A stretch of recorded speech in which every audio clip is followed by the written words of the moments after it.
Bama football on YouTube.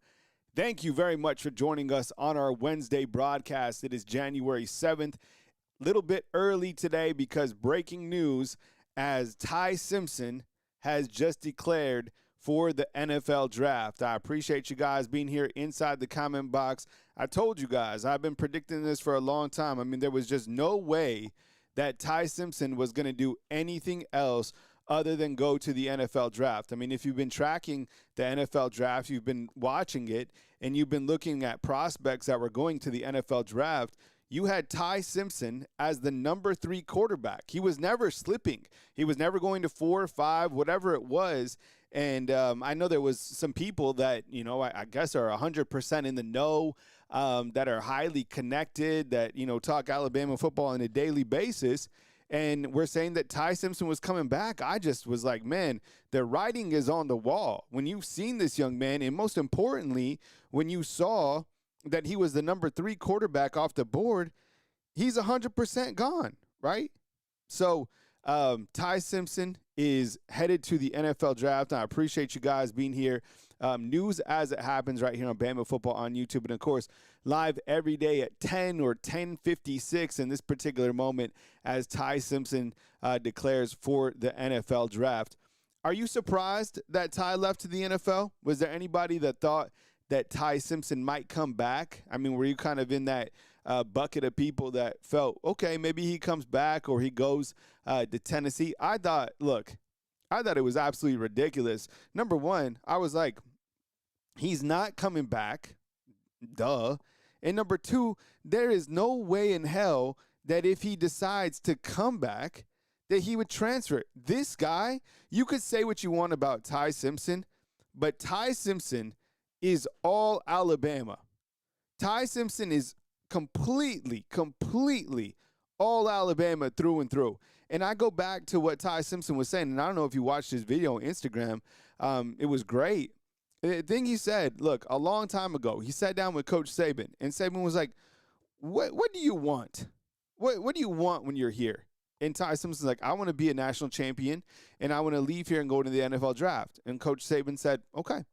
And Tai Simpson said once he made that decision, everything became crystal clear that he had to wait, right? He had to wait his turn. There was no way. And look, he said in his video, he said temptations came. Hell yeah, they came. They're coming to everybody, right? And the temptations are, hey, come over here, bro.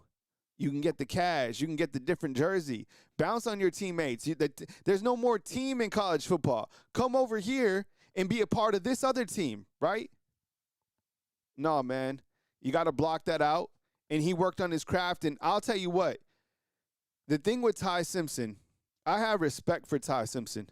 The guy showed loyalty in a world where there is no loyalty at all. He sat. He waited.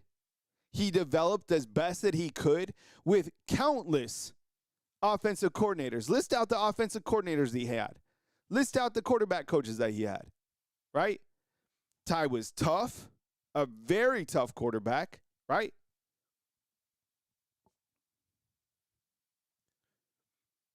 Tai was resilient. The guy battled through countless injuries as well, including that final injury in the last game. I still feel that he has room to grow. And I think he's got a high IQ. And the number 3 quarterback, you absolutely take it. 100%. Classy dude as well. I think he was a gritty performer. I think he was a classy individual. I love the fact that, some of these guys are brave enough to be so confident, too, in their faith outside of this. That's impressive for young men. That's hard to find even for grown men, right? So, big fan of Tai Simpson. I think as we got closer towards the end of the season, I think it goes without saying, everybody was eager to maybe get another quarterback an opportunity, see another quarterback run the show. The backup is always better. Whoever starts this coming year, the backup will be better. We go through it constantly, right? Whether that's Austin Mack or whether that's Keelan Russell, the backup will be better. And that's how it's been forever here. But Tai Simpson, man, this guy did a great job here. First-year starter to win 11 games, take your team to the Rose Bowl. Took it on the chin. But I think when you look back on Tai Simpson, you'll remember a warrior, a competitor, a guy who was tough, a guy that was completely Roll Tide in a world of there's no more loyalty. Loyalty. Nah, that don't exist, right? So Tai Simpson to the NFL draft, and we wish him well. Can we just get a thumbs up for Tai Simpson inside the comment box? I appreciate it. Thank you very much for being here this morning. And thank you, 2 Chances, for becoming a level 1 fan funder. Yeah, I really appreciate your guys' support. News as it happens right here on Bama Football on YouTube. It felt like we were live so many times yesterday, right? Man, we were live here, live there. We were live everywhere for breaking news. And it was interesting because I feel like, and do you agree with this? And I think it was a pretty good analogy. It felt like we woke up yesterday a little bit down in the dumps. And sometimes you get like that during this point in time. You're like, man, things aren't going right. Guys are hitting the transfer portal, right? Our pets' heads are falling off, right? All this sort of stuff. And it was like, man, like, can we have some good news? Can we please have some good news, right? Speaking of pets, you guys know Peach, right? Peach goes hard in the paint. I don't know where the other one is, but this one is always next to me on the show. She's burly. She's like my 5-star, right? So yesterday, it felt like doom and gloom, right? You were like down in the dumps, James Smith leaving. I'll tell you what, I didn't like James Smith leaving, right? But then, I'm telling you, I think it's ironic, and I think it was a really good analogy that HaHa Clinton-Dix, who's the director of player development at Alabama, what position did he play? Secondary player, right? Had like a momentum-changing comment out there that really changed the tone and turned everything yesterday into a positive, right? And you know what? Even as fans, I know it's crazy. I think as a team, as fans, you need somebody out there, and that's why we're calling back and longing for these other coaches from the past, Pruitt, Bo Davis, Sal Sinceri, whoever it is, because we want to be coached up too. We want to be like, yo, we're okay. We're still standing. People like, oh, Rome is burning. Sweet. Clinton-Dix was like, look at the production. I spent a good amount of time this morning going through the production chart. I'm going to show that to you. We'll go through it line by line. There's a couple guys that are leaving that did have production, but most of the other guys out are like, okay, yeah, right? So here we stand. And now, I guess the big question for everybody is, after Tai Simpson, who's it going to be? And everybody, even despite the fact that Austin Mack was the backup quarterback this year, Keelan Russell is the starter, right? Would you guys say that? I'll put a poll inside the comment box. Keelan wins every single time. So I'll put a poll. You guys answer. Who will be Alabama's starting QB in 2026? Type K for Keelan Russell. Type A for Austin Mack. Start. Watch this. Keelan wins every single time. And the crazy thing is, Austin Mack was the backup this year. So, you know, it's going to be, I think it's going to be one hell of a race. I do not think that we'll know who the quarterback is because there's no spring football game anymore. There's no more transfer portal. So once you're in, yo, that's it. And these are going to be the quarterbacks. And we know this about Coach Kalen DeBoer, at least from 2 data points. We have 2 years with Coach Kalen DeBoer. And let me ask you something inside the comment box. When Coach Kalen DeBoer made his decision, when he made his decision on his quarterback, did he ever change quarterbacks? Was there a time to go from Milroe? Yeah, I'd say so. Was there a time to go from Ty? Yeah, I'd say so. Did he ever go with a different quarterback? So what I'm telling you is based off those 2 data points, I would say whichever quarterback wins a spot is the quarterback for the rest of the season. And that's fine. I mean, pick your guy. 76% want Keelan Russell, who played in 2 games this past year against Louisiana Monroe in Eastern Illinois, right? So these are the 2 that we are rocking with. And if you just missed it, if you just joined late, Tai Simpson did declare for the NFL draft. Okay. I think you're in a good position either way. I mean, we got a little bit of volume from Austin Mack. I mean, they threw the kid in at the Rose Bowl when you're already getting your teeth kicked in. Hey, go save the day, dog. We're losing 31-3. Bring us back. Russell, look, we got small sample size. And I would say that in the small sample size, I looked at the game for Keelan against Louisiana Monroe, and that's a long time ago. Think about how much he's grown up since then, right? He looked pretty nice, I have to say. But so did Austin Mack. They each threw 2 touchdowns in that game. And then the one point that I did like Austin Mack was the Eastern Illinois game when he came in the second half and he kind of led the offense down the field. I don't know. It just looked different. So either way, we got 2 great quarterbacks right here. Good position with the quarterback. And look, this is the thing that's going to be very interesting about the quarterback situation here at Alabama, is the fact that you have a quarterback for the first time in 2 seasons that was specifically recruited by Ryan Grubb and Kalen DeBoer. You get what I'm saying? How is that going to change the offense? They didn't recruit Milroe. They didn't recruit Tai Simpson. They didn't. So now when you have these 2 quarterbacks, these guys fit the system. I think you have to be optimistic, to be honest. And you talk about patience. Look, you ever plant crops? You ever plant flowers? You ever try to rush them? You can't. They bloom like Coach Saban, the cake, right? The cake bake-off. You ever took a cake out early? You ever baked a pie and you took it out early? You can't. And you can't ever look in that little window to see if it's done. It just has to wait. You just have to let it bake. That's the position. Think about Kalen DeBoer. You want to talk about patience. And I appreciate you, Jarvis. I'll get to you in a second, man. But I feel like I'm like cooking right now. Speaking of cakes and pies. Anybody bake pies in here? Is this still a thing? Do you still put them out on the windowsill? Is that like it? I've never baked a pie. Do you really do that?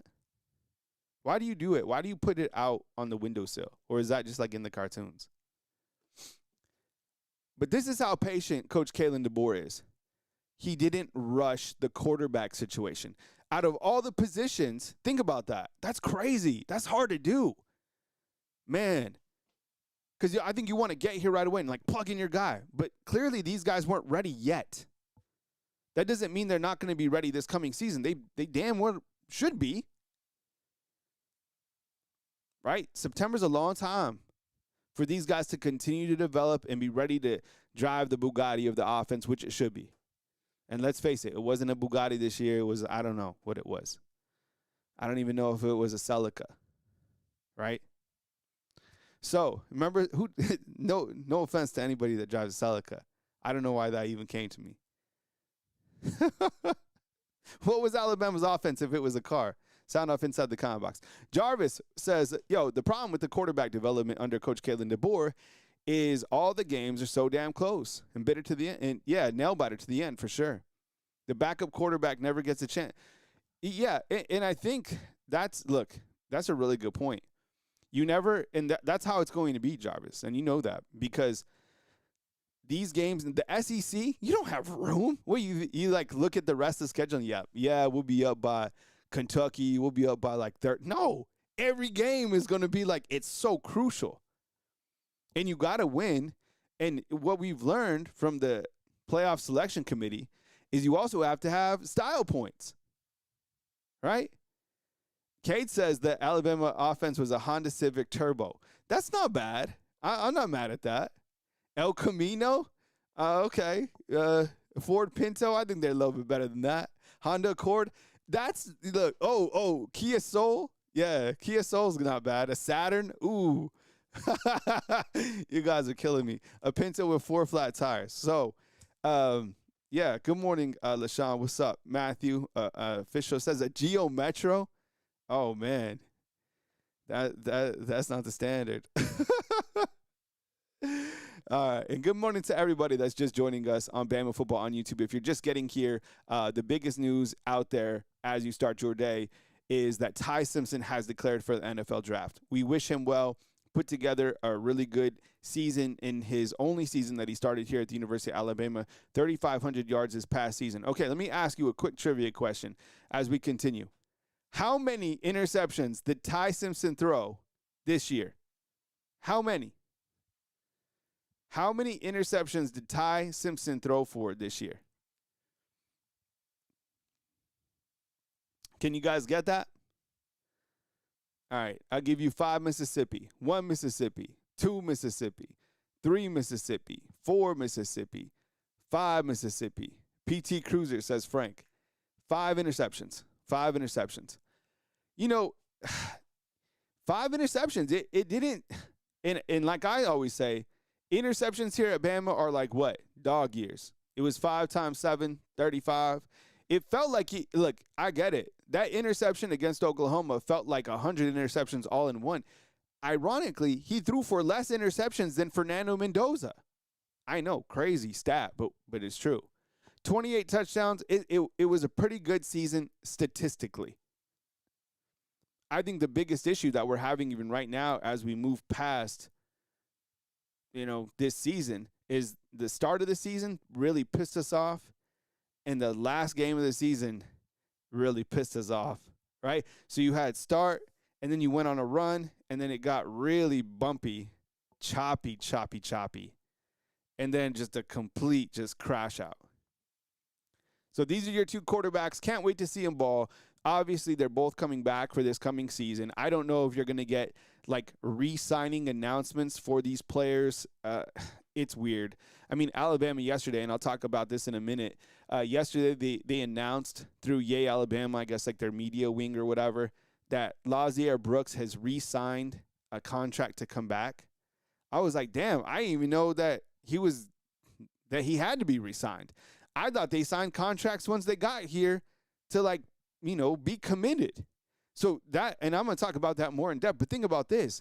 Now, what, you sign is your letter of intent like a 1-year deal? And then you have to renegotiate it every year? I guess. I don't know. So Austin Mack, Keelan Russell coming in. Can't wait to see these guys develop. Austin Mack, 228 yards, played in 4 games this past season. Keelan Russell played in just 2 games, so he'll be a redshirt freshman entering this season. Threw for 143 yards and 2 touchdowns. We got ourselves 2 fantastic quarterbacks. And when you look to the quarterbacks overall, and Patriot Life has just gifted 10 Fan Funder gift memberships. That means you are now a Fan Funder of Bama Football on YouTube. So if you got hooked up by Patriot Life, please tell him thank you. You get access to behind-the-scenes videos by me that I produce.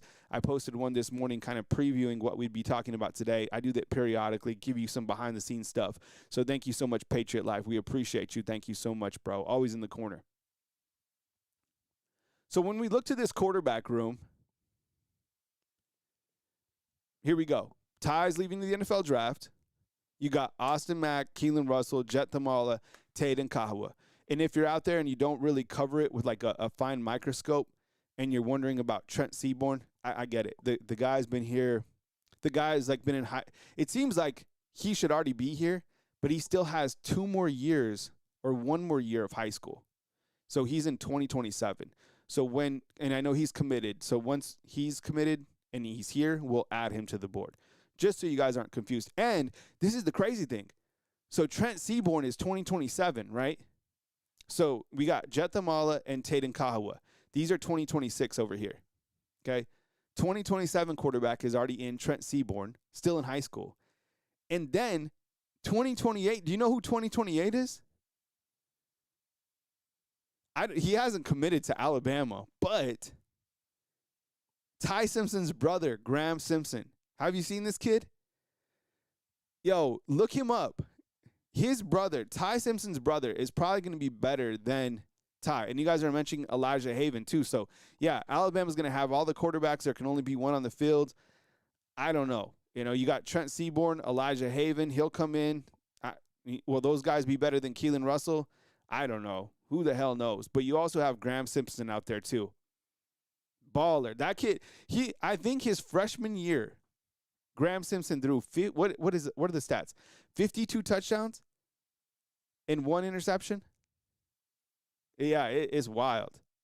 Okay, and Alabama also, the university just put out a release that Derek Nix, all right, this is fresh out the kitchen, all right? This is super fresh. I'm going to have to do this probably while we're online. But, I mean, it was already noted, and we had already covered this. Let's see how good you guys are at following the news. Who is Alabama's new wide receiver coach? Because the official release from the university just came out.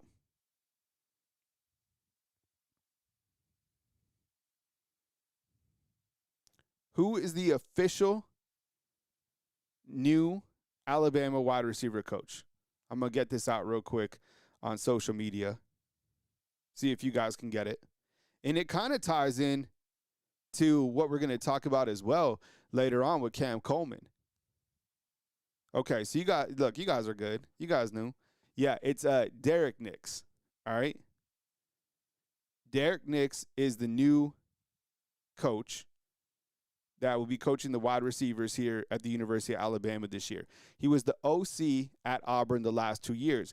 And we'll talk about Cam Coleman, and I think it could be kind of a nice play-in to Cam Coleman because, look, I don't know. Look, people are wondering. They're like, where is Cam Coleman? Is he going to come? If Alabama has a shot to get him, you know Derek Nix is going to be in play for it. Like, that was his coach the last 2 seasons, right? Let me get this up, and then we'll continue the show. And I know you guys are calling for Sam Pittman and, you know, some other names that might be connected to Saban. I don't know if those are pipe dreams or if they'd ever come to. I don't know. I mean, look, you guys want Jeremy Pruitt probably more than – is that post your coach that you would like. Like, if you could have a former assistant, who would you like more than anybody here? Go ahead and post that.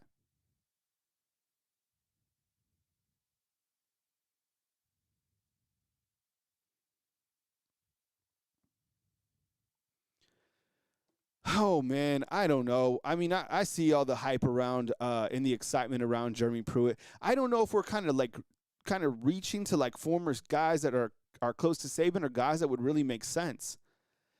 Scott Cochran seems like a great addition. Patriot Life just taking care of everybody today with 5 more fan funderships, so I really appreciate that. I don't know.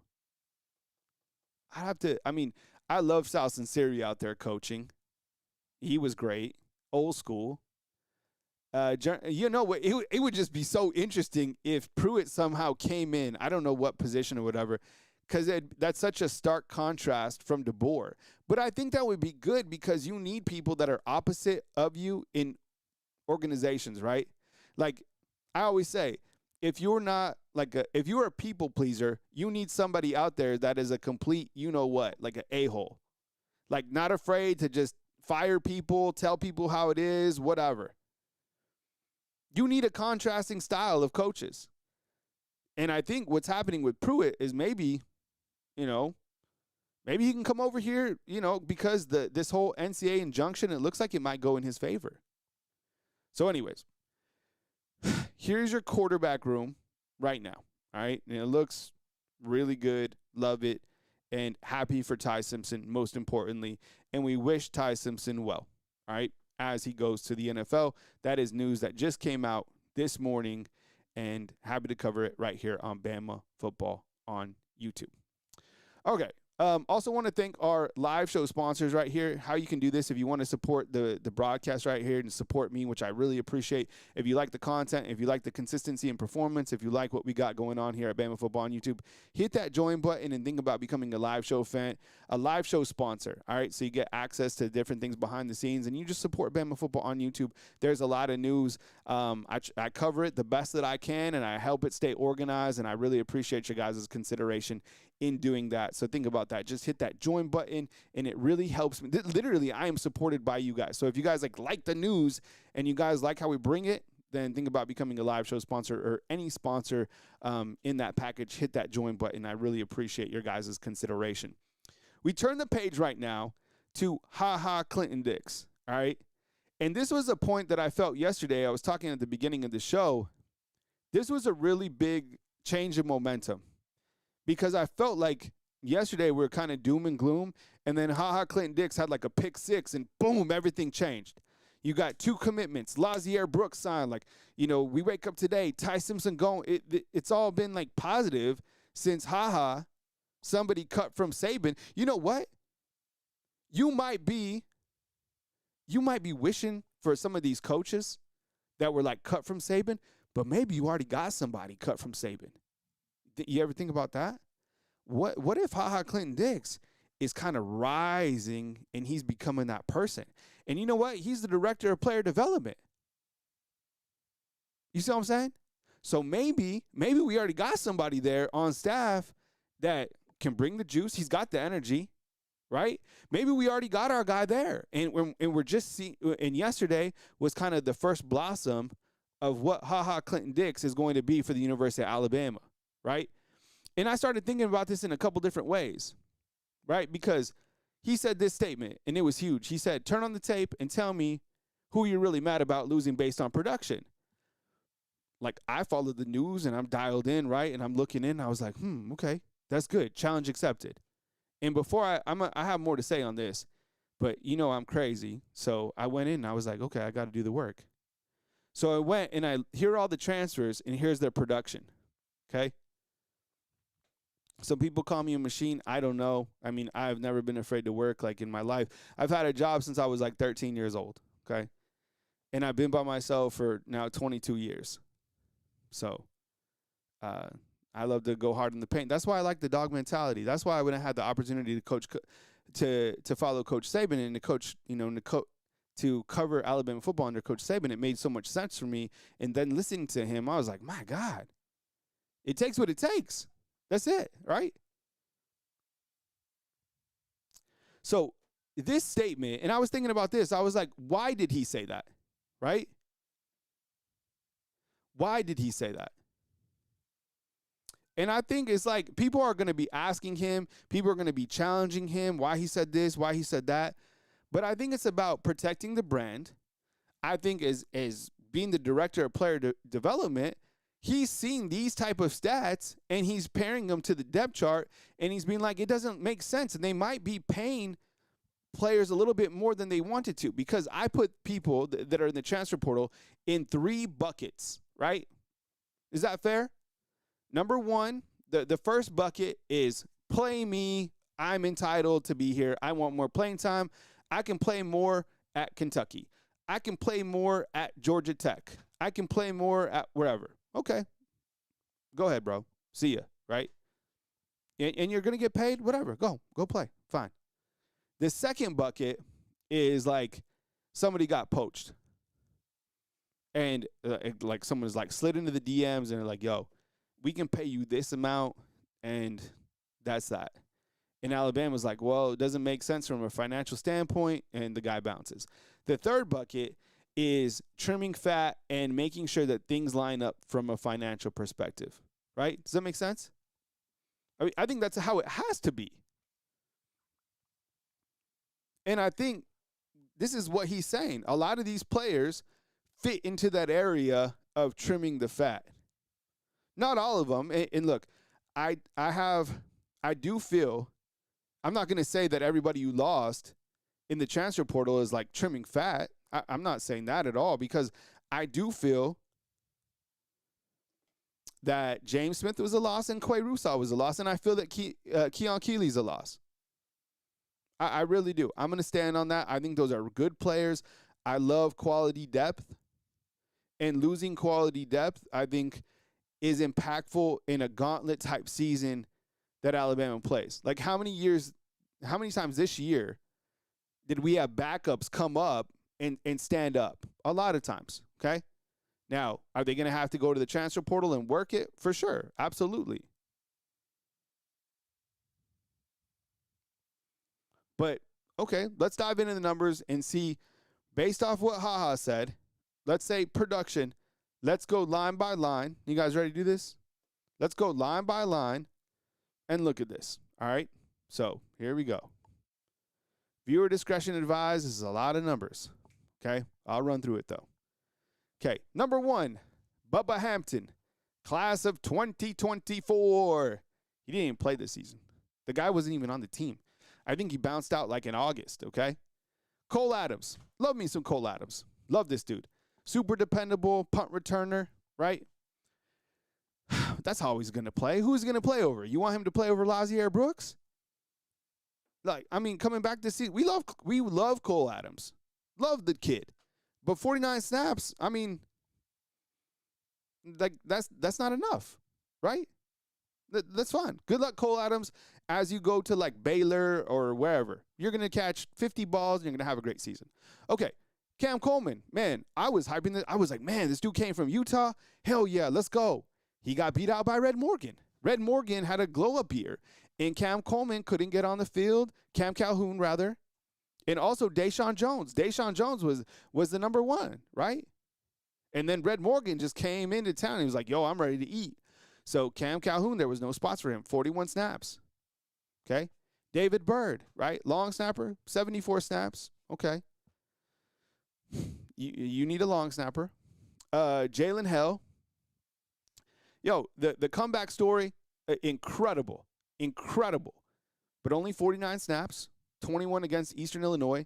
James Smith, I think this is a loss. I do. 422 snaps, 22 tackles. He'd come back this coming season, and he'd be good, right? That's production. Jalen Ibakwe, I think this is trimming the fat. Too much. You're paying. Yo, I think Jalen Ibakwe is getting paid a ton. A ton. I don't know that for sure, but I think he's getting paid a ton. And I think when they looked at it, they were like, man, this doesn't make financial sense. We love you, Jalen, and we think you're going to play. And now he's going to Georgia Tech, okay? All right, Joseph Onada, 27 snaps. He's a center, backup guy. Okay, whatever, not a lot of production. Cam Howard, 11 snaps. Kelby Collins, 100. You know what? He played more than I thought, right? Kelby Collins. And by the way, Tim Keenan has just said goodbye. Love me some Tim Keenan. Kelby Collins, okay. He played 149 snaps. He had 10 tackles. Keon Keeley, he's a loss, right? For sure. I think that, we'll miss him. And look, Keon Keeley going somewhere, he'd be good. I think that wherever he goes, he'll be a starter. I think he'll be an impact player. And, we wish him well. Micah DeBose, 4 snaps this year. You know what? Micah DeBose is the only player that Coach Kalen Dbor recruited from his 2025 class that has hit the transfer portal. No other prospects in 2025 have hit the portal. Noah Carter, linebacker, 88 snaps this season. I think this is a loss. I do. I think he's good in terms of development. Like him and Keon Keeley would be future guys for sure. Olas Allen, 44 snaps this season, played left tackle and right guard. Pina Detaro, the backup. I mean, this guy couldn't beat out Connor Talty. That's why this guy's leaving. Quay Rusaw, you know what? Okay, I feel this is a loss for sure. But his numbers are a little bit lower than I anticipated when I looked at it. 215 on the snaps, 13 tackles, 1 sack. I mean, I like him. Richard Young, 23 carries, 64 yards. Rock Montgomery didn't play. You know what? Surprisingly, Wilcom Formby, out of all these guys, I think if you added up all the stats, all the snaps, they wouldn't be more than Wilcom Formby. Will Conformity, 816 snaps. But check this out. Pass blocking grade was 80.1 on Pro Football Focus, and his run block grade was 72.1. So, I mean, look, it was Will Conformity the biggest guy that will miss? I don't know. And you know how we feel about Will Conformity, but the numbers, like, you can't argue with these. Can you? You ever tried to argue with the number? You can't.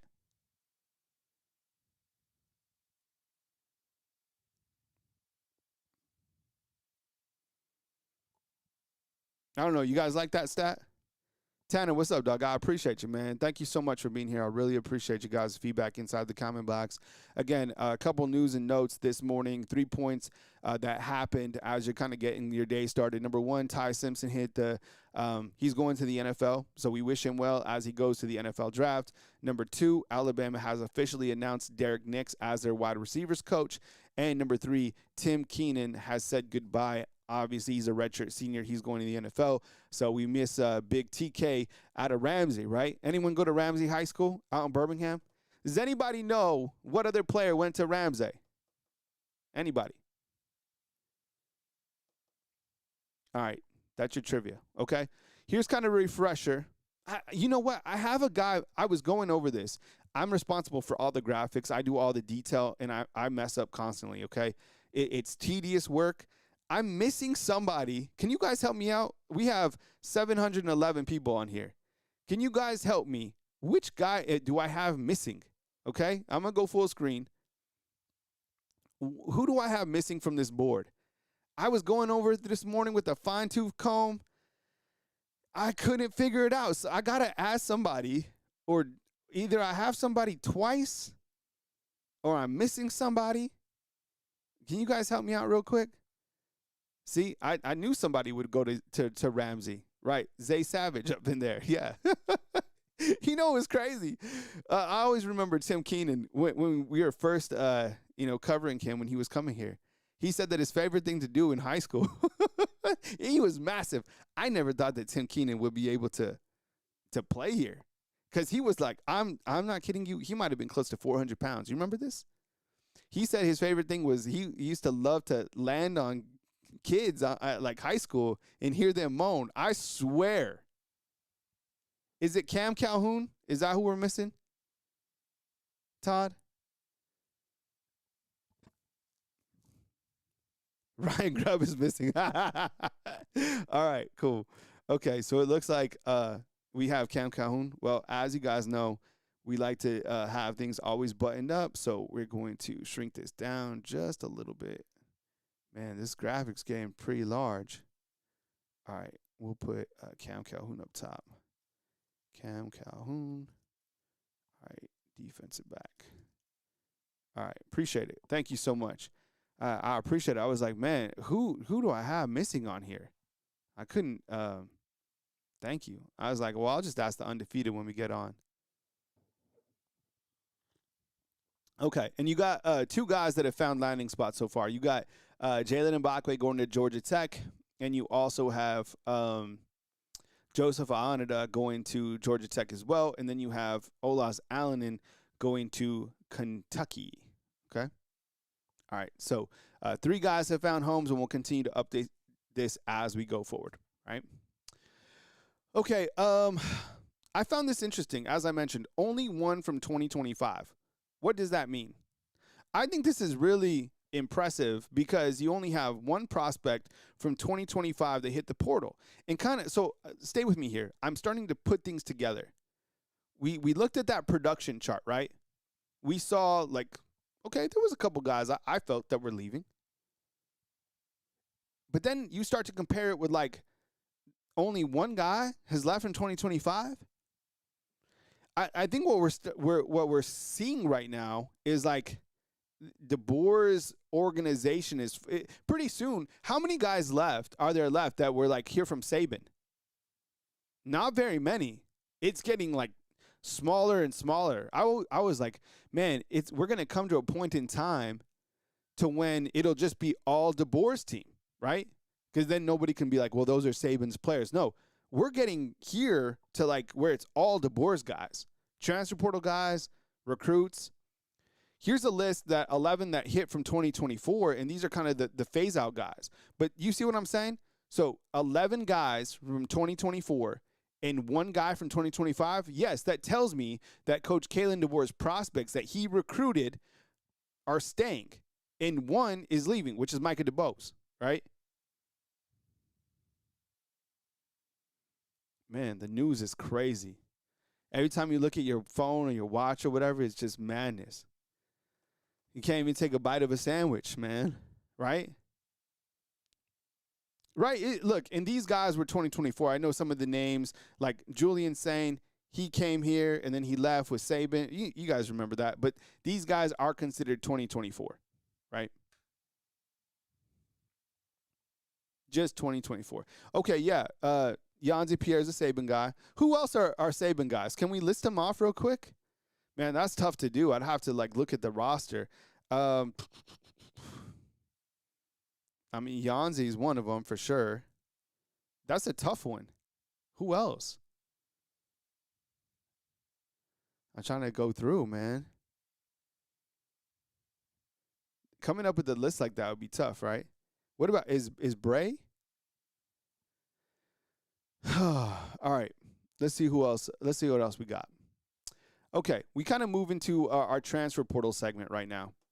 After we kind of, did some evaluation about, transfers out and covering Tai Simpson and the quarterback news that came in this morning. Hey, I appreciate you guys for being here. If you're new to the show or if you've been a part of it, thank you so much, for joining us because we're live every single day at 10 a.m., Monday through Friday. We've got a podcast that drops every single day at 4 a.m.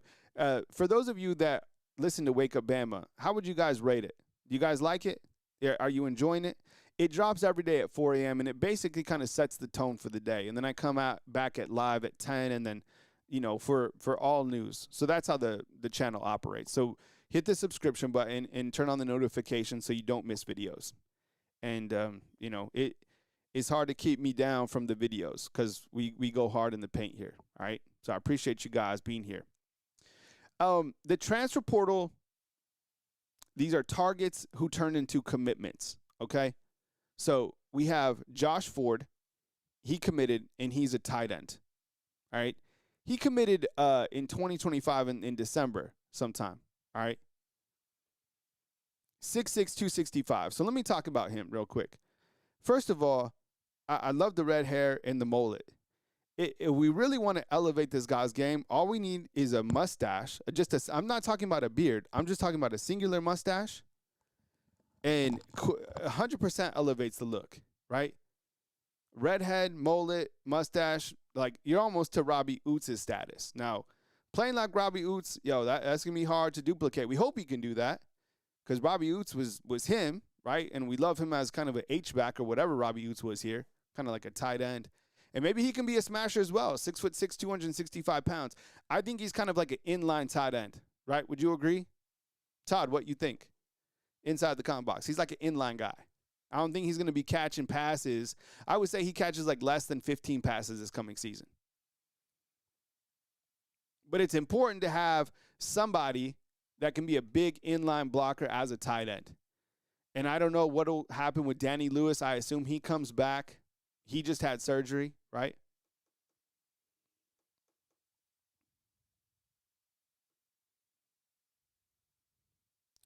You also have 2 commitments as of Tuesday, right? And then you had one on Monday. So let's kind of rewind. You have Caleb Woodson, who committed yesterday. How'd you guys feel on Caleb Woodson on a scale of 1 to 10? I really like this pick. I thought, and that's something that the staff has done a really good job at. You have a need. You have to attack it, and you get somebody in as a veteran that will fill that void. So Caleb Woodson came in 6'3", 230 pounds. Over the last 2 years, he's had over 150 tackles. You lost Deontay Lawson, Justin Jefferson, and Nikhai Hill-Green. You have linebackers coming back. I'll show you. But none of them have played. So you have no experience back there, on the field. Caleb Woodson adds that. And then you just, you hope for one of those guys to grow up to be ready to go. Whether that's a redshirt freshman like Daryl Duke Johnson or Abdul Sanders or, I don't know, Caden Jones or QB Reese, whoever it is, one of those guys has to be ready to go and will be ready to go, right? So Caleb Woodson in, love his size, and he adds a veteran to that room. Boom, love it.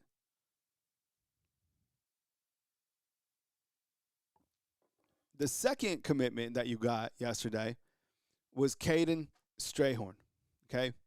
Now, I'm going to show you a picture now. Viewer discretion advised. Don't get upset what I'm about to show you. But, this is true, all right? So, during his visit, guess who played a huge role in getting Kaden Strayhorn from Michigan to commit to Bama? All right? Who was it? Okay, do you see it right there? Can you guys see that in the frame? How you guys feel about this? How you guys feel about this? Okay, so if you don't know who this is Coach Kapilovic, all right? This is Coach Cap, all right? So do you all want Coach Cap or do you not want Coach Cap? Because he played a huge role in getting Kaden Strayhorn. So cap or no cap?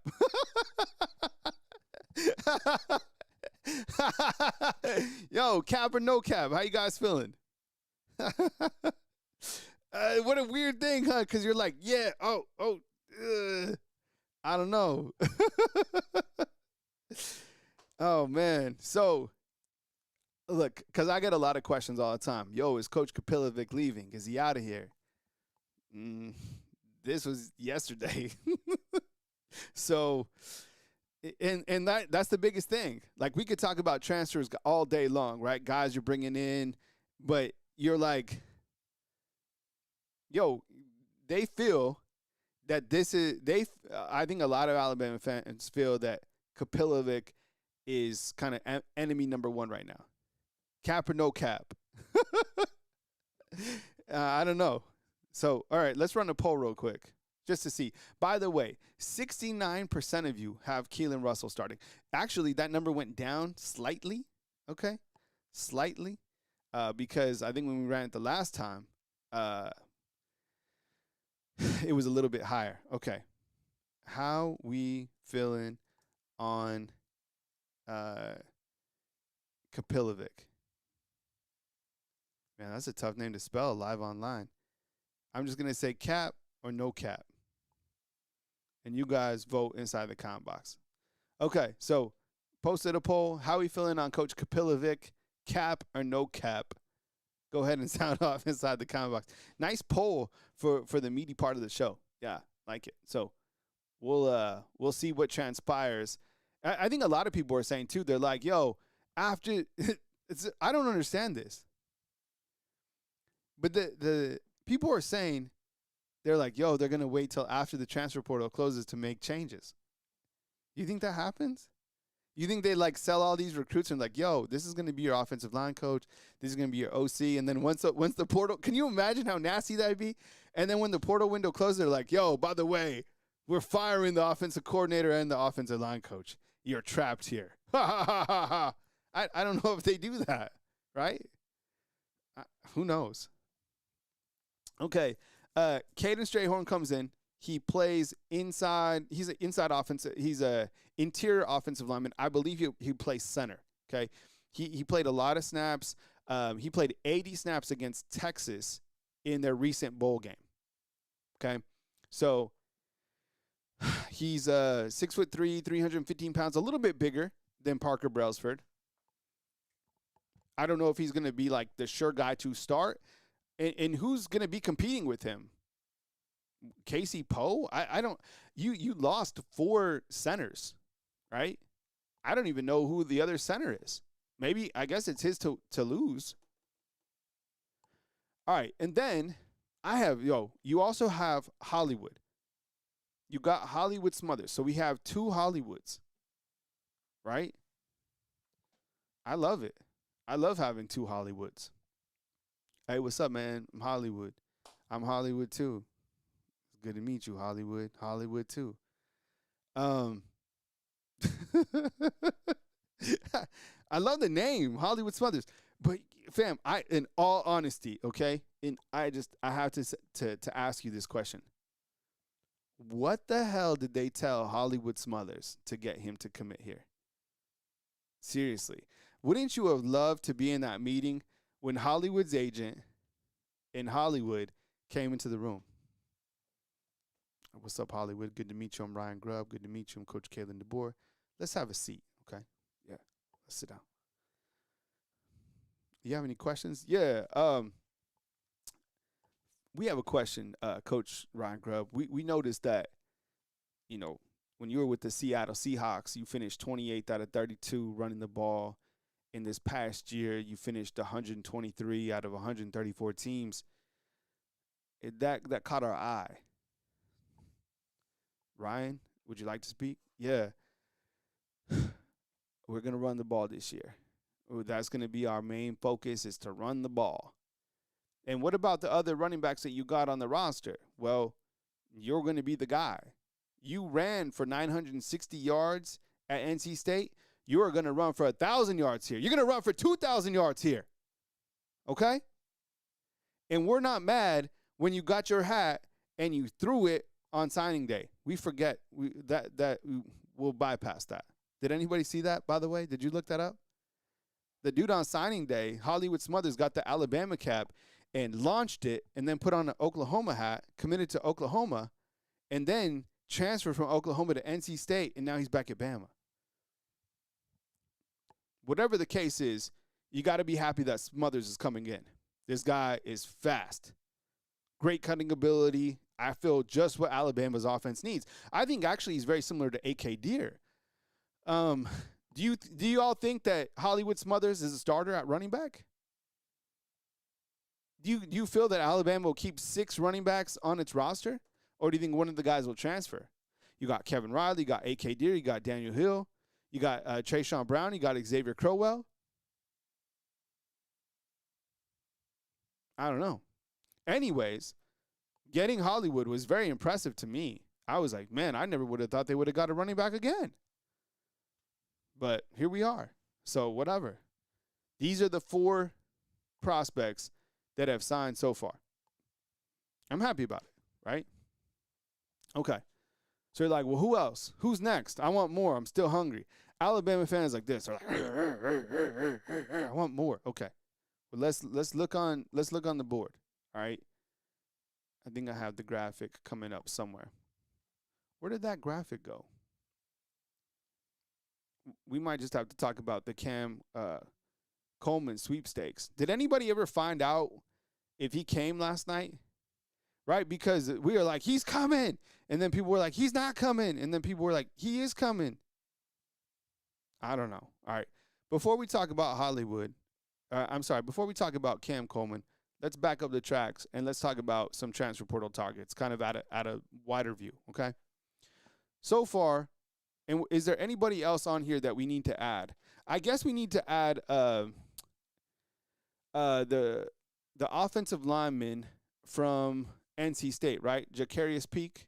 We need to add him because I think he's a contender as well. So let's do that right now so we don't forget. There's no – look, pro-life tip as you get older in life, okay, there's no better time to do something than right now, okay? I get it. Offered by Alabama. All right, cool. See, it's done. We took out the trash. It's done. All right. Okay. So let me ask you again. Is there anybody that you'd like to see added to this board? Got to get it lined up. All right, there we go. Who you got? So let's kind of start at the top and kind of do a quick recap, okay? So we got Hollywood Smothers in the house. He committed to Bama. Raleek Brown, I saw you guys talking about him inside the comment box. He's no longer visiting, and it looks like he's predicted to go to Texas. Okay, fine. Really good running back. Outstanding for sure. Man, you look at the last 2 Arizona State running backs, right? Yeah, big boy who's playing for the Giants, and now Raleek Brown. Yo, they've been pumping out Cam Scatterbo, right? Scatterboo. I wish I would have had him on my fantasy team, but then I saw him get hurt, so glad I dodged him on my fantasy team. But I think he's an absolute beast, right? Okay, let's see. Cam Coleman, we'll talk about him next. Jacarius Peak, North Carolina State, offensive lineman offered by Alabama, right? Oh, you guys want Jordan Ross? If you mention a name, like if you saw that he's offered, just let me know and I'll get him added. So Jordan Ross, okay? I'm adding it to the board. Jordan Ross. Okay. All right. Okay. Yeah, Jordan Ross is the edge from Tennessee. Got you. Okay, cool. Yeah. I'll write that down real quick. We'll just do it right now, like I said. Whoa. Okay. Jordan Ross. What is he? He's an edge, right? Jordan Ross. Tennessee.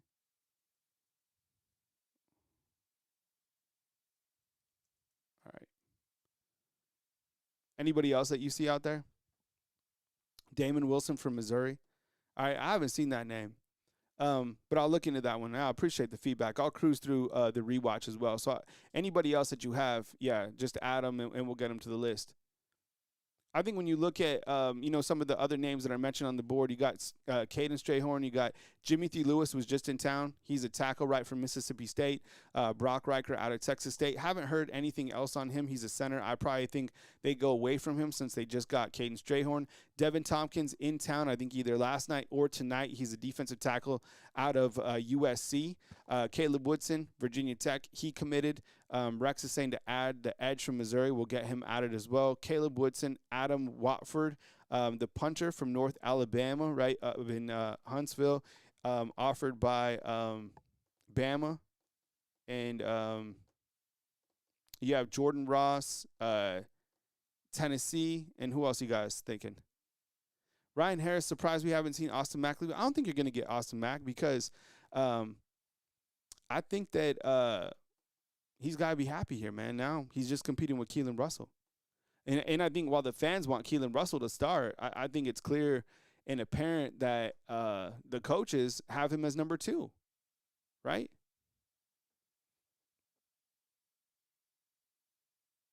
I mean, look, I think the fans have this is going to be interesting. The fans have Keelan Russell as number 1. Is this true? Right now, from what we just saw, who was the second quarterback to always come in? Was it Keelan Russell or was it Austin Mack? Just think about that, right? Yeah, and I did see that Earl Little hit the portal. I don't know if that ship has sailed or whatever. I always thought Earl Little was going to be a really good player. It seems to me that Earl Little kind of comes with his pops, right? It seems like that's kind of a package deal. Is that a bad thing? I don't know. I thought Earl Little should have stayed here, but now you kind of looked at the players that we got in the secondary. I don't know. Josh asked me, do I want to keep Grubbs? I've been against Grubb, but I've come to the realization you're not going to get rid of Grubb. And here's my honest assessment, and this might make people really mad, but my job, and I think some people sometimes, they have a hard time because I speak the absolute truth, right? And I have to be like talk Alabama fansy, but also like provide the real stuff. And this is kind of the real stuff. And this is probably why I don't get like an interview with Coach Kalen Dbor because, I say the tough stuff. And this is tough. The closer that Kalen Dbor keeps Ryan Grubb to him, the warmer his seat gets. Okay? It's kind of like an all-in, and I think that's 100% true. I do. And I think until you see the offense really take a major step forward, and maybe that could be year 2, like we saw from the defense, but until we really see something from the offense, because Grubb totally underwhelmed last year. King's family says Austin will get the first nod. He will have the job to lose. Yeah, I mean, like I said, it seems like the coaches have Austin Mack number 2. Otherwise, they would have been playing Keelan Russell number 2. I mean, I don't know. Maybe they're waiting. Who knows? All right, so the Cam Coleman sweepstakes. So we had him visiting Wednesday, which is today. I think he's in Texas Tech. I mean, this graphic changes every day. Has anybody heard that he is still like it? That let me ask you this way regarding Cam Coleman. Has anybody heard that he's just canceled his visits entirely to Bama? I think it seems like more like he's changing his dates. Like it could be any time this week. I don't like. So he is still anticipated to come here. I just have no idea what day. I don't think anybody does. It was supposed to be like Wednesday, Tuesday, Thursday, right? Where do you guys have Cam going? Sound off inside the comment box. Is there anybody inside the comment box that still feels like a glimmer of hope that Cam Coleman comes over here? Look, and I think like we would definitely welcome Cam Coleman, 100%. And I think Bama could pay for him for sure. But I think we also understand this, like you have to make sure we got guys coming in too that we can pay. Owen says that he's in Lubbock right now.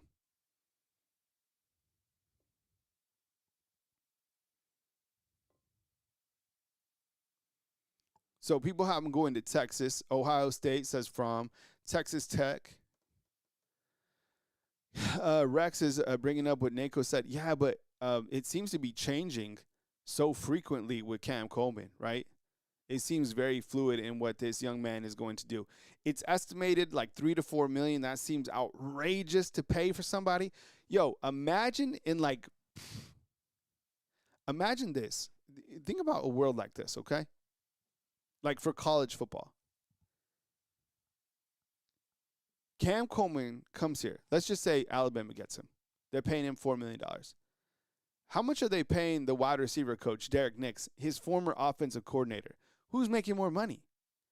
Isn't that crazy? Like now we're at college football where the wide receiver coach is making less than pretty much everybody else on the roster. That's weird. That's crazy. But I guess it's like the NFL. But people like to call this college football. It's not college football. This is like NFL light, right?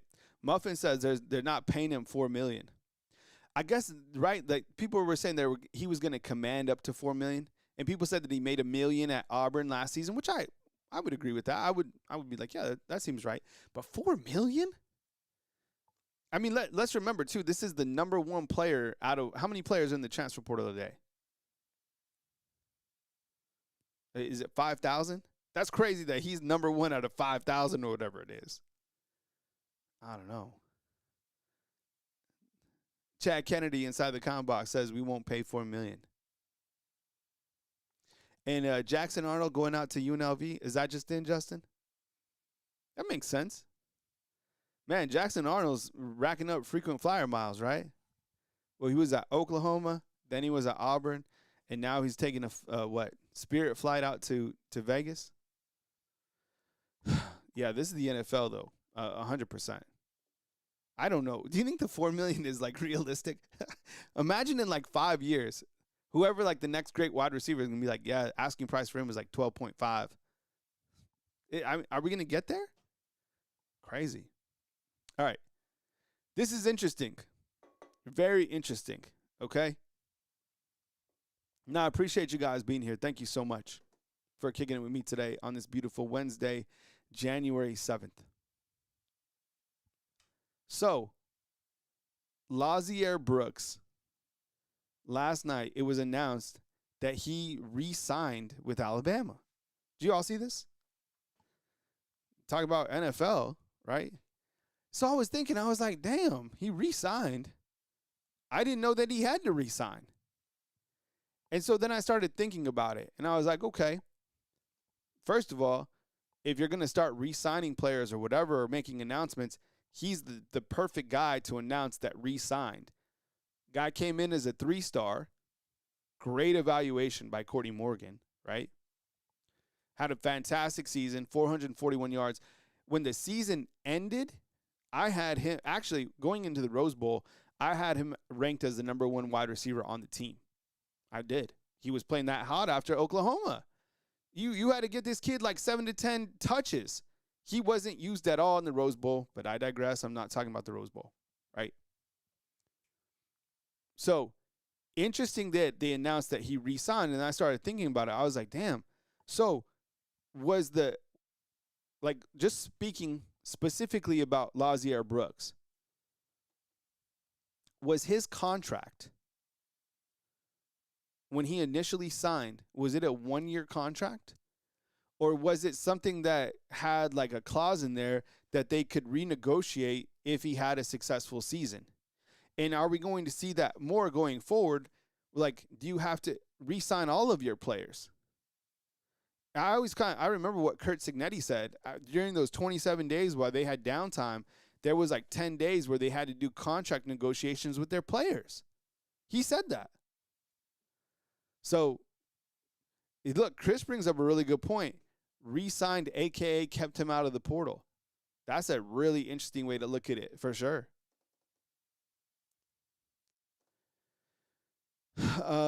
DA inside the comment box is like, no offense, but do we need another tight end? I don't know. We have, 7 or 8 of them? Seems like we always have, 8 tight ends over here. So Army's like, you can always negotiate. Good point. And I think Josh Ford is a good tight end for like an inline guy, but he's not going to catch 10 passes this coming year. He's a blocker, right? Your young guys are going to be your tight ends. So Lazier Brooks signed. I mean, absolutely outstanding because you had to sign him, right? So that's good. Feel very happy about Lazier Brooks signing, okay? Rico Scott, also a player that is coming back. This was a guy who went into the transfer portal for like a minute, and then they re-signed him because it made sense. So Rico Scott's coming back. So here's your wide receiver room. Just to rehash it, there's a lot of news. A lot of people are like, what? Who, when? There's someone that came on the show. Think about this. Someone came on just a little while ago, and they were like, yo, have we gotten any commitments yet? See, people are busy. I'm going to take some calls in just a minute. I appreciate you guys kicking it with me right here. Getting something up to social media. Tim Keenan said goodbye, by the way.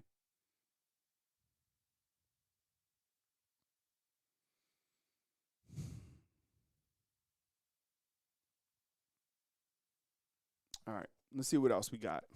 Yeah, I think we're good. Yeah, that was our opening segment. Okay, so remember, this video is powered by our friends at Sleeper, all right? Also by you guys. But Sleeper, you download the app, $20 upon just downloading the app for the entry, and you can get a $100 deposit match up to $100. If you haven't played Sleeper before, it's absolutely outstanding. You can make more or less picks. Is Fernando Mendoza going to throw for over 220 yards, right? Is this running back going to run for over 100 yards? You can use it for NFL as well. You can use it for fantasy football. I know there's a lot of people inside the comment box that use Sleeper, that play Sleeper. I do personally. In fact, I am I love fantasy football. I made it to the championship in each of my leagues. So I'm going to fire up the calling line. I'm going to take some calls. I appreciate you guys being here. Thank you so much for kicking it with me inside the comment box. Give me 1 second while I set this up.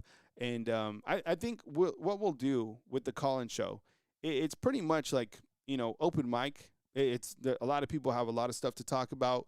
There's a lot of topics. You want to talk about Tai Simpson.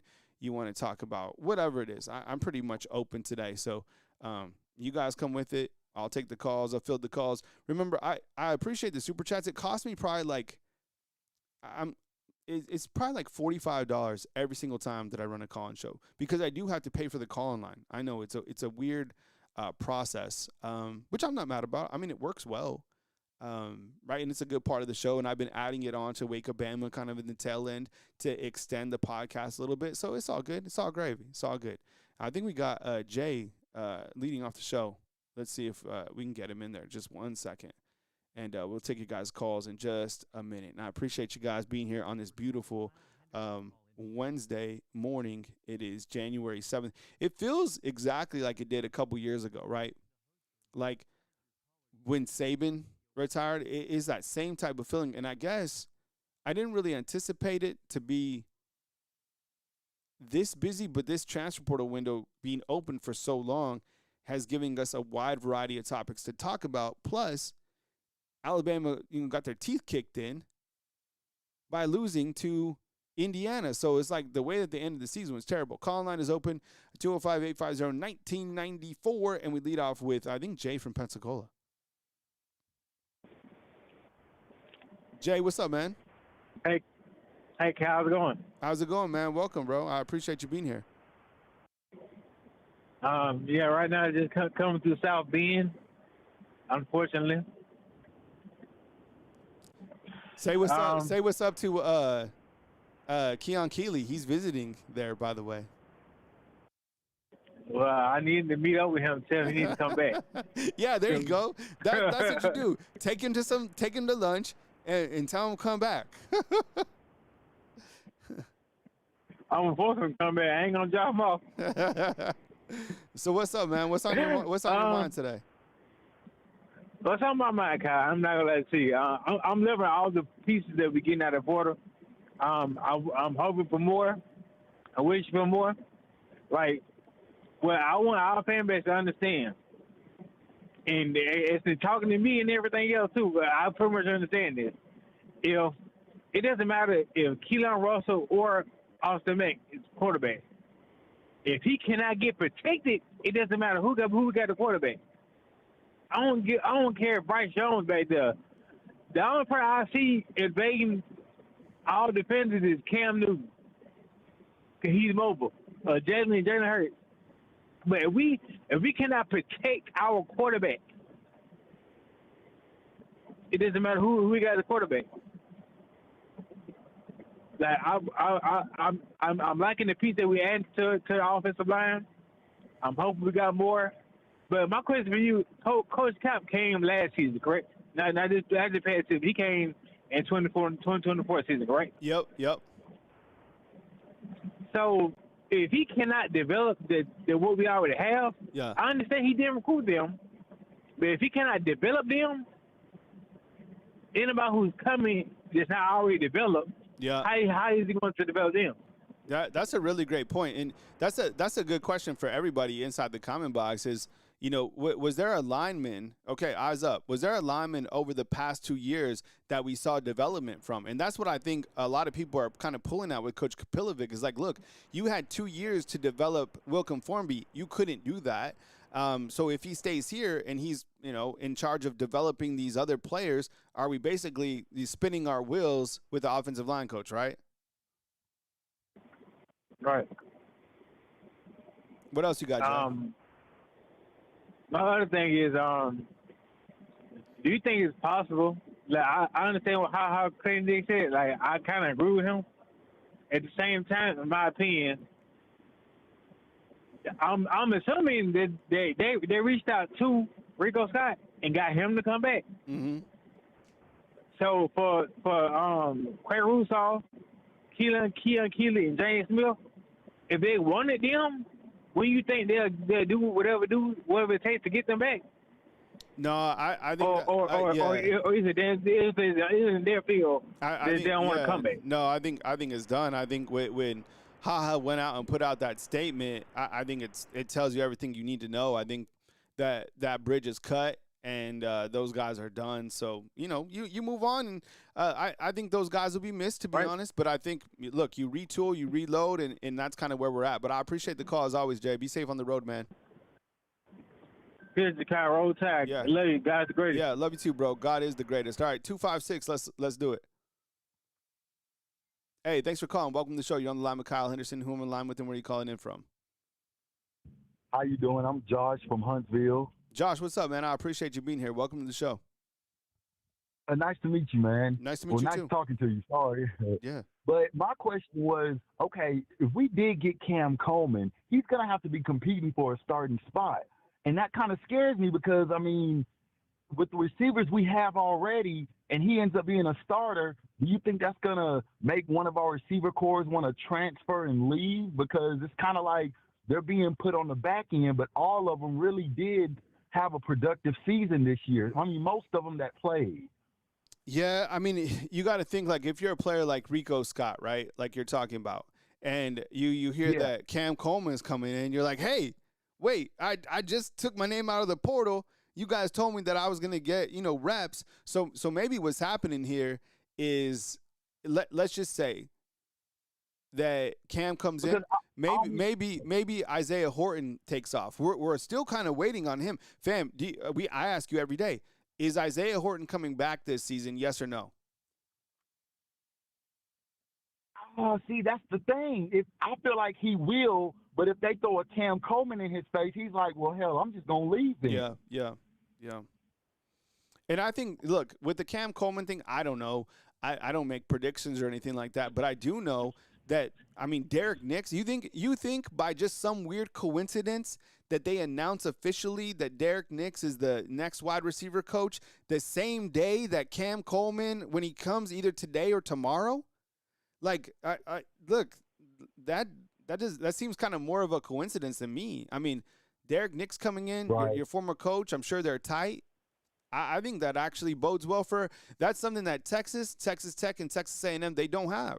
They don't have that connection. Hey, I'm all about Alabama being a elite team. If I could have Cam Coleman, Ryan Williams, Isaiah Horton, all of them, it just kind of scared me because I'm like, I mean, we need him, but then we don't because I'm not trying to lose what we have either just because they're throwing, hey, we're going to get Cam Coleman.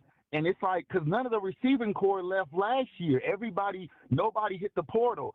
So I think the receivers we have, I think they're pretty confident in being where they're at. I think they like being there. Yeah, me too. And and this is still unpopular each time I talk about it, but I don't know. I've been one of the few I'm not going to sell on Ryan Williams. I just think that there's too much playmaking ability there. I think, to be honest, there might be something going on. Just kind of, it's either kind of like a small mental thing that he had to go through in his sophomore season, maybe some dysfunction with Grubb or whatever. I have no idea. I just think that there's playmaking ability underneath all that. And if that ever comes out again, whenever it does, good night, because that you have him. Lazier Brooks is an absolute menace. Sedarian Morgan is crazy. Sedarian Morgan's gonna be crazy.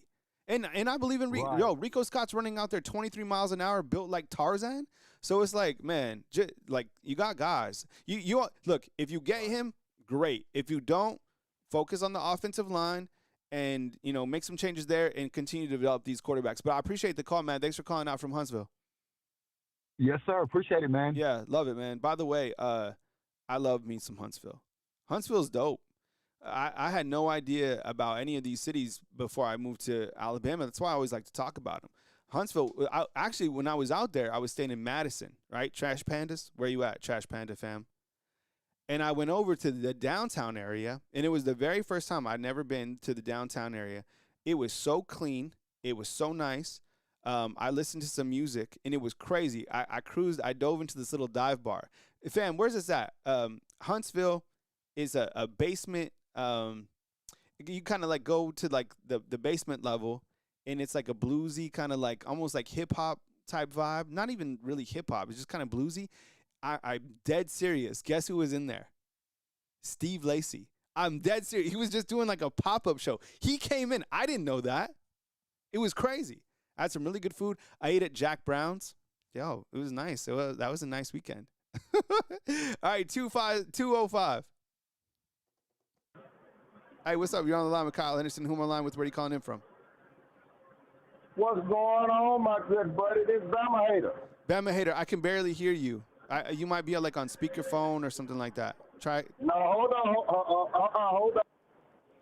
Can you hear me better now? 100%. Well, come on in. All right, so let me set the stage. Bama hater, man. I didn't want you. Bama hater I didn't want you to drop my call. I just called it to break through some of all of this group hugging. Kyle, this is what I want to know, man. I tried to warn you about my Hurricanes. Now we're 2 games from being back. And what I find laughable now is all of that hype that I heard preseason and during the season with Tai Simpson. And now most of the fans, not all of them, now they want to throw him under the bus because about 90% of the Alabama fans are, back in the excuse Olympics competing for the gold medal once again. So I don't get all of the, negative talk about Tai Simpson when Tai Simpson didn't play defense at all. And now here we are with the portal. And I still don't get why certain fan bases, not just Alabama, get all excited over 5 stars and top recruiting classes. And then that Alabama team is you getting your butt beat by 35 points by a team with 0 5 stars. You did it last season with Vanderbilt. All of the 5 stars you guys had, top 5 class, and you still can't beat teams with 0 5 stars. Could you somehow explain that to me? Yes, Bama Hater, I'm going to put you on hold real quick. Hang on the line. I'll be right back to you because we have some breaking. I'm going to put you in the queue. Bama Hater, I'll get back to you. We have some breaking news that came in, fam. Tommpkins, a defensive tackle, has just committed to Alabama. I'm going to run through this real quick.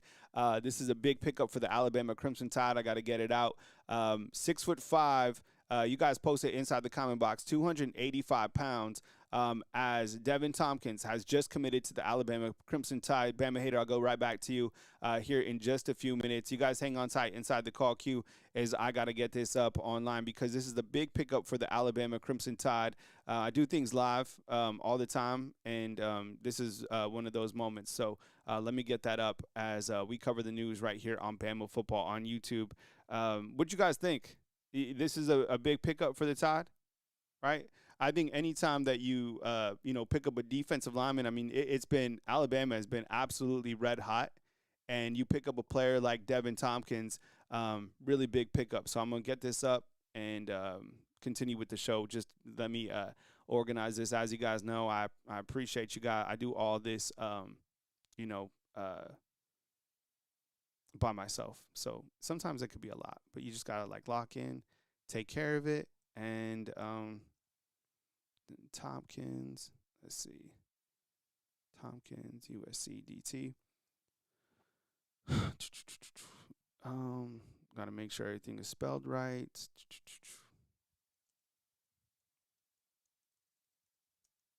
1 second, fam. I appreciate you guys giving me grace on this. 6'6", 285-pound defensive tackle. All right. We're going to do the cut together.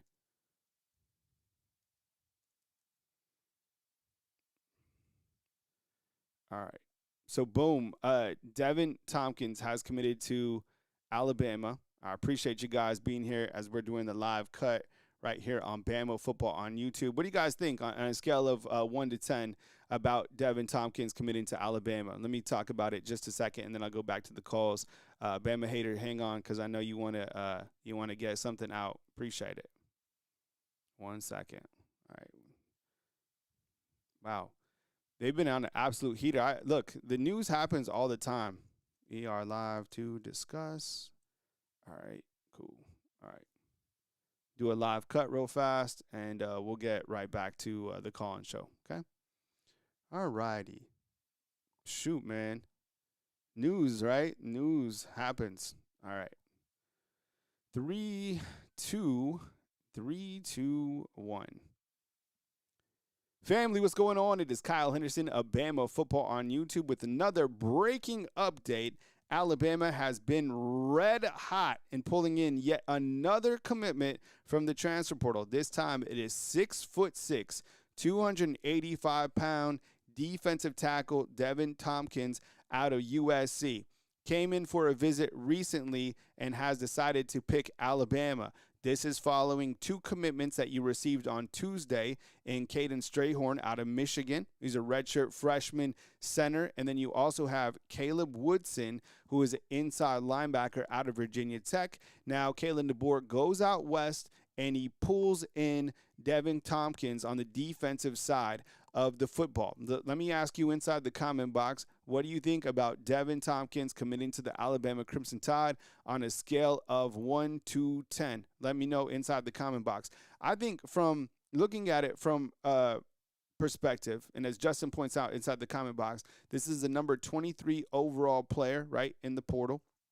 And I think you need a defensive lineman. And as HaHa Clinton Dick said yesterday, a lot of this is about production. You look at a player like Devin Tommpkins, you need a big body. You just lost Tim Keenan to the NFL draft. James Smith said farewell as well as he heads into the transfer portal. And you have LT Overton, who exits as well. So you need defensive linemen. Now, the good news is you do return some guys. I've showed you kind of the depth chart before. Edric Hill, Jeremiah Beeman, Isaiah Faga. Some of those guys are kind of coming up, and Devin Tommpkins is a new addition to the squad. So it's been busy in Tuscaloosa, but I really think kind of the game changer was yesterday when, Clinton Dix said what he said. He came out and was protecting the brand, and now you see Alabama with some positive movements. I mean, just think about the 4 big statements, really 5 that Alabama has had. You had Strayhorn in. You had Woodson in. You re-signed Lazier Brooks, right? This morning you wake up to some news that there's going to be another quarterback at the University of Alabama because Tai Simpson is moving on to the NFL, and now you get Devin Tommpkins. So the news does not stop. Alabama is on a heater, and they're able to get Devin Tommpkins from USC. Big pickup for the Crimson Tide today, landing a defensive tackle, and away we go as we continue to track the transfer portal. Big pickup for the Crimson Tide. We are live right now on Bama Football on YouTube, so this is a cut from our show. So if you want to come and hang out with us as we continue to take your calls regarding the Alabama Crimson Tide during the transfer portal, come on over to Bama Football on YouTube. See you guys there in just a minute.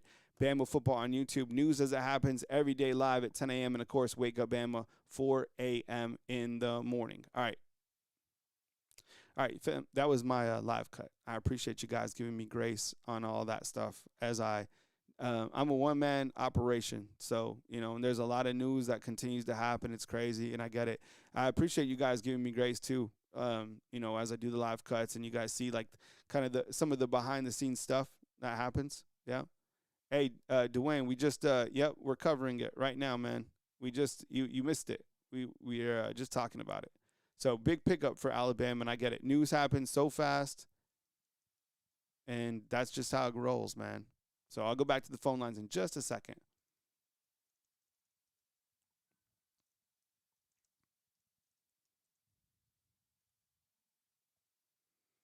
Almost there, fam. This reminds me exactly of that time, remember? It's the exact same thing. You remember, the only thing that we're missing is the screenshots. Remember? Those are some good times. But now we're back, right? Life moves on. All right. So you guys talk about Devin Tommpkins, and we'll go back to the phone lines here in a second, okay? All right. Back in the queue, we were talking to Bama Hater. Bama Hater 205, you still there? Yeah, Cal. Yeah, thanks for being patient, bro. Sorry, Alabama just landed a commitment, so I had to cut that. So I appreciate you being patient. All right, basically, Bama haters talking about Bama, kind of, people hyping up the 5 stars. 5 stars aren't doing it. What else were you saying, Bama hater? Kind of rewind us real quick, and then we'll kind of get to it. Yeah, I was talking about how some of these Bama fans are throwing Tai under the bus now because they're running out of excuses on why a team with 0 5 stars beat Alabama by 35 points. But I keep trying to remind them that Tai Simpson didn't play defense. He didn't allow the 38 points. Mm-hmm. So I don't know where all of this, throw Tai under the bus coming from. But, I can't defend it as a non-Bama fan. But I tried to tell you guys about my Hurricanes, specifically you. Yeah. And, for some reason, I don't know why you didn't want to believe me. But like I said, we're 2 games from actually being back. So, I think all of this hype about 5 stars and top 5 recruiting class, I mean, it's just talk. You know what I mean? Because evidently it's not panning out. You guys this is the second 4-loss season in a row. You know what I mean? With no SEC championship, no national championship. So I think you guys need to go recruit some 2 and 3 stars because that's who you're getting beat by.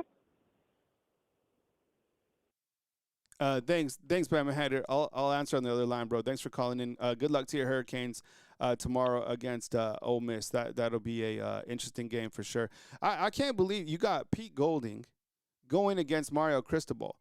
Look, I think so. Bama hater clearly falls into kind of that realm that they want to see Alabama in the downfall. And I think a lot of people are feeling that there is a drastic change in Alabama, right? I mean, shoot, you have lost 8 games in the past 2 seasons. Have you taken a step forward? Yeah, you took a step forward. And you are you're re-signing 3 stars. I guess Lazier Brooks quantifies as one of them. And credit to Miami. Look, Miami able to get there at this point in time. Mario Cristobal's done a really good job. They got Carson Beck out of the transfer portal. They got little Tony dude who is absolutely outstanding. I think it's just where we're at is the transfer portal world has created so much parity that it's going to be hard for anybody, even Alabama, to be like back at the top of the throne. I think you're going to have a constant revolving door of a lot of teams now because you can recruit whoever you want. NIL is whatever it is. And you can spend the money to bring in a guy like Devin Tommpkins, or you can bring in a guy like Lazier Brooks. And it's about talent evaluation, and it's about roster management. It's about there's a million different things. But, yeah, Miami, who would have thought Miami would make it further than Bama? Wow. Yeah, crazy. All right, we go back to the phone lines, and we got Chris from New Jersey. Chris, what's up, man? Welcome to the program. Kyle, my friend. Well, before we chat, I just have I'd like a little response to our friend Bama Hater. Now, I'm going to be nice because my cousin went to Miami, but so here's my little response. I hope you're listening, Bama Hater. Now, you're back from where? From 2001? Hey, Bama Hater, that was a quarter a century ago. Okay, you're about to lose to Ole Miss, and you're going to be back to nowhere again. So, okay, that's okay. Now let's talk out. So, everybody should be jumping for joy. What's going on? I don't know why people are so negative yesterday. I couldn't call. We're going to have the best quarterback in the country, bar none. And without a quarterback, you're nowhere. You're sunk. So, and guess who doesn't have a quarterback? Hey, Miami. So anyway, we running back great. I want to get a couple more O lines. Every signing we have is fantastic. Everybody should be jumping for joy. Exactly what we were saying. Ha. Clinton Dix said it all. Listen. I like Smith, good guy, and Quay, but they're not. You got to pay the money. You pay the money. You got to put it is money ball, and they're not. They weren't getting it done. I mean, how many sacks did Smith have? Come on. So major. And by the way, this guy, you should put on a sleeper. This guy from Virginia Tech. Has anybody watched his film? Gamer. He's going to be a day one starter for Bama. For sure. Yeah. So this guy from USC he's a day one starter. So we just got rid of non-starters and put in a bunch of starters. Now, of course, I know, and I know Courtney Morgan is the man. We should all be kissing that guy's feet. This guy is going to get us more. We have. And by the way, everybody, Kyle, I still want you to put dollar signs next to all these players that are going. We have a pile. Hey, everybody in the undefeated, listen to me. We have a pile of money to spend. A pile. And now and by the way, it sounds like we just freed up $3.5 million with Tai Simpson. So hey, everybody, we got $3.5 million more to spend. So everybody, listen. Bama Hater. I hope you can call. What's today? The 7th. This January 7th, 2027. When you have your season's been over by a month and we're still in the playoffs, and maybe Keelan's just won the Heisman. So our future is bright, and no, we weren't good 25 years ago. And Dbor, we made the playoffs this year. We're on an upward. Some people are on an upward swing, my friends. So now you guys are having a good year. You're about to lose. Who cares? So, Kyle, I think we all have to be so excited. I don't know why all the negativity. Everybody, we're Bama. Turn your frown upside down. I can't wait for the spring game, or not the spring game, the spring ball to start, so you can talk about those fourth quarter program. Kyle, things are great. So you're great. Your show's great. My best to you. My best to the undefeated. Roll Tide, brother. All right, thanks, Chris. I appreciate it, man. Thanks for always the positive call on the show. All right, we go. It's 423. Hey, thanks for calling in. You're on the line with Kyle Henderson. Who am I on the line with and where are you calling in from? This is Quinn from Chattanooga, Tennessee. Hey, I can barely hear you. You gotta speak up. Can you hear me now? Yeah, it's a little bit better. Go ahead. Yeah, this is Glenn from Chattanooga, Tennessee. I want to sit up here and say that I feel like everybody should calm down when it comes to Kaden Dbor, because if I'm correct, most of these guys are leaving in the portal or saving guys. Now, Saban was a grind, run the ball down somebody's throat type of coach. And Kaden and Grubb didn't do that at Washington. And I believe they was ranked 70 when they went on that national title run. I'm pretty sure that they was ranked 70 in rushing. Now, you see all of these guys leaving, and honestly, I feel like a lot of that is because they trying to clean house. And with them cleaning house, you're bringing in guys athletic, can run the ball, just like Hollywood Smothers. Yep. He's like more of a Gibbs type of player, and that's what the board looked for, and even in Washington. So I feel like, yeah, we in year 2, but we need to give him at least one more year. Now he's getting his guys in here. Tai Simpson is gone, which I still don't know why everybody threw him up under the bus, because Tai was a great player. Yes, he didn't have a lot of time to process, but when he did process, I mean, him and that playbook was match made in him when he had time. So I feel like we should give him at least one more year. Now you're making a clean slate with everybody. You lost all 4 of your starters. Now you get to play with the line a little bit more. So, which I see that a lot of them are close to 300. Not the typical Saban guys that, like Kaden probably, he was what, 320, 340, something like that. Not those big heavyweight type guys. More guys that can move around the line. So I feel like everybody should give Saban at least one more year before they start cutting down. Yes, I do feel like we need to change that offensive line. I do feel like that, but as far as him and probably Grubb, I feel like we should at least give them one more year. Yeah, all right, man. Thanks for the call. I appreciate it, man. I be safe on the road. Thanks for calling in 423. Look, the thing is, if you do zoom out, and like I continue to say, we're still reeling from that loss, but if you zoom out, you did take a step forward. You really did. I mean, winning 11 games in this climate, going to the SEC championship with a wounded team, that's better than last year. Now, was it close? Yeah, hell yeah, it was close. You lose that game against Auburn, and I think you have a coaching change. But you turned it, you won that game, and then you won the playoff game, right? You got redemption. That was huge. So now okay, let me ask you this inside the comment box. What is the next step for Coach Kaden Dbor, right? Because I think the first step was like, okay, playoffs. Or the first step was SEC game or championship, whatever. Playoffs, right? And now what's the next step? Is the next step like, are we going to fire this dude if he doesn't win a championship this next year? What's the next step for Dbor? That's a good question.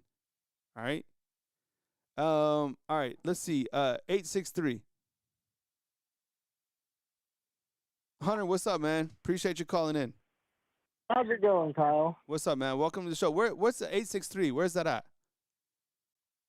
That is Wauchula, Florida, man. Central what's up? Florida area. Okay, Central Florida. What's up, Hunter? Come with it, man, from Central Florida. Welcome to the show.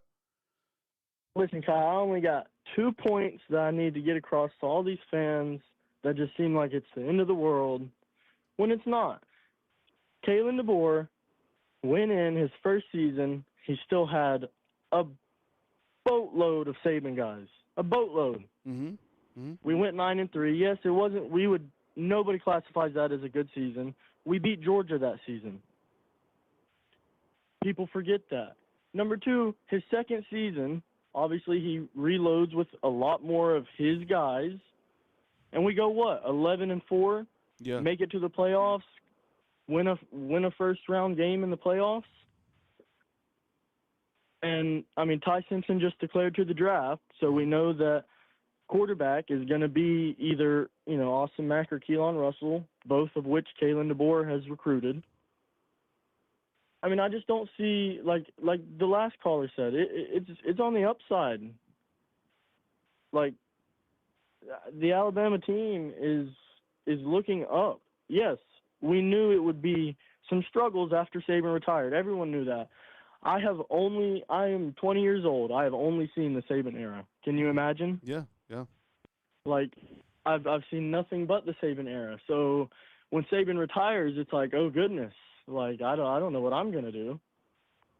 But you got to look on the bright side. Kaden Dbor went 9-3 in his first year with only Saban recruits. He went 11-4 in his second year, bringing in his guys, and then now all the Saban recruits just jumped ship. And people are saying this is a bad thing. I don't see how this is a bad thing. They obviously did not fit his scheme. Even Tai Simpson. Tai Simpson fit his schemes in certain areas, and that's why he did well in the beginning portion of the season. And, yes, he got injured a lot. But I just don't see all the negativity. I really don't. Do you agree with me, Kyle? Or am I wrong here? I think there's a couple points that I will agree with you on.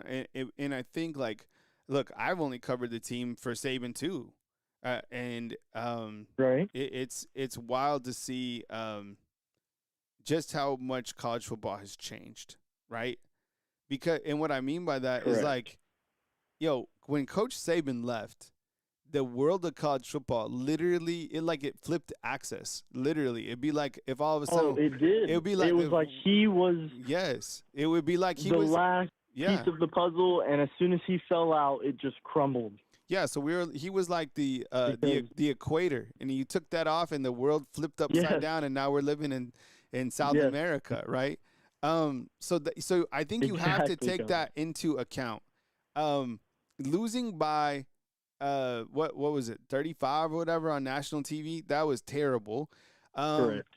And the other thing is, you did, even though you couldn't run the ball, which is still crazy to me. You still were able to get to the Rose Bowl, which blows my mind. That's what I'm saying. So and people were like, in his second year, this was Kaden Dbor's second year coaching Alabama, and where has he been? He was at Washington, and then before that, he was at I can't even remember the name of Fresno State or something. And he did Fresno. Do his stint at Indiana and all that. But it's I mean, this guy is an amazing coach, and for what he has to do next. Just keep bringing his guys in and input his system. No, it may not be Saban's system, but it obviously works. The guy made it to a national championship. Yeah, I'll answer on the other line, man, but I appreciate you joining us, man. Thanks for calling in, brother. Thank you so much, Kyle. You do a great job, man. Thank you. See you, bro. I guess the only thing that Hunter and I didn't talk about and think about this, Hunter, is while Dbor – right, like we're warming up to him. Some people still don't like him. I see 42. Look, this is how it is at Bama. Natty or bust, 42%.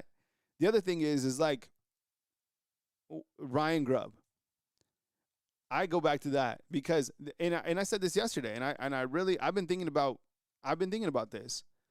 If Kaden Dbor, I think the next steps for him might be, and I'd even add it onto the board, but might be making major steps in his coaching career, in his coaching trajectory, and that's who do you want within your circle as you go into this, third year of the SEC. It's going to be Ryan Grubb clearly, but I think he has to really assess the offensive play calling and the running game. Because if if that's not part of the equation going forward again, Bama's going to have a hard time duplicating even this type of success they had this year. It is amazing that they won 11 games to me. It really is. And I think, look, next year, could they lose 3 or 4 games? Yeah. That might be the baseline now for teams because it's kind of you play so many games and the teams are so good. Under Saban, it was a different game. And that's not taking away anything from Coach Saban. I'm just saying, during that point in college football, you could maybe lose 1 game and still kind of be in the mix. Now, because of the parity and everybody's beating up on each other, it's like you can lose kind of like 3 to 4 games. I'm not saying lower the standards. I'm just saying that that's kind of the reality of it. By the way, if you're just joining us, Tommpkins just committed to Alabama, 6'5", 285-pound defensive lineman, 31 tackles this past season. Really big pickup for Alabama on the transfer portal front. They've been on a heater the last couple days. I'll bring up a graphic that illustrates, the other prospects that have recently committed along with Tommpkins, and you can kind of see that Alabama is absolutely cooking. So feel pretty good about, what we got going on right here with Tommpkins coming in. These are additional transfers. Now you have 5 that have joined Alabama. Josh Ford, who is a tight end from Oklahoma State. You have Caleb Woodson from Virginia Tech. You have Kaden Strayhorn from Michigan. You have Hollywood Smothers from NC State, who's a running back. And then today you welcome in Devin Tommpkins out of USC. Okay, so that's where we stand at this point in time. We go back to the phone lines with the 256. Hey, thanks for joining us. I appreciate you being on the line. Who am I on the line with and where are you calling in from?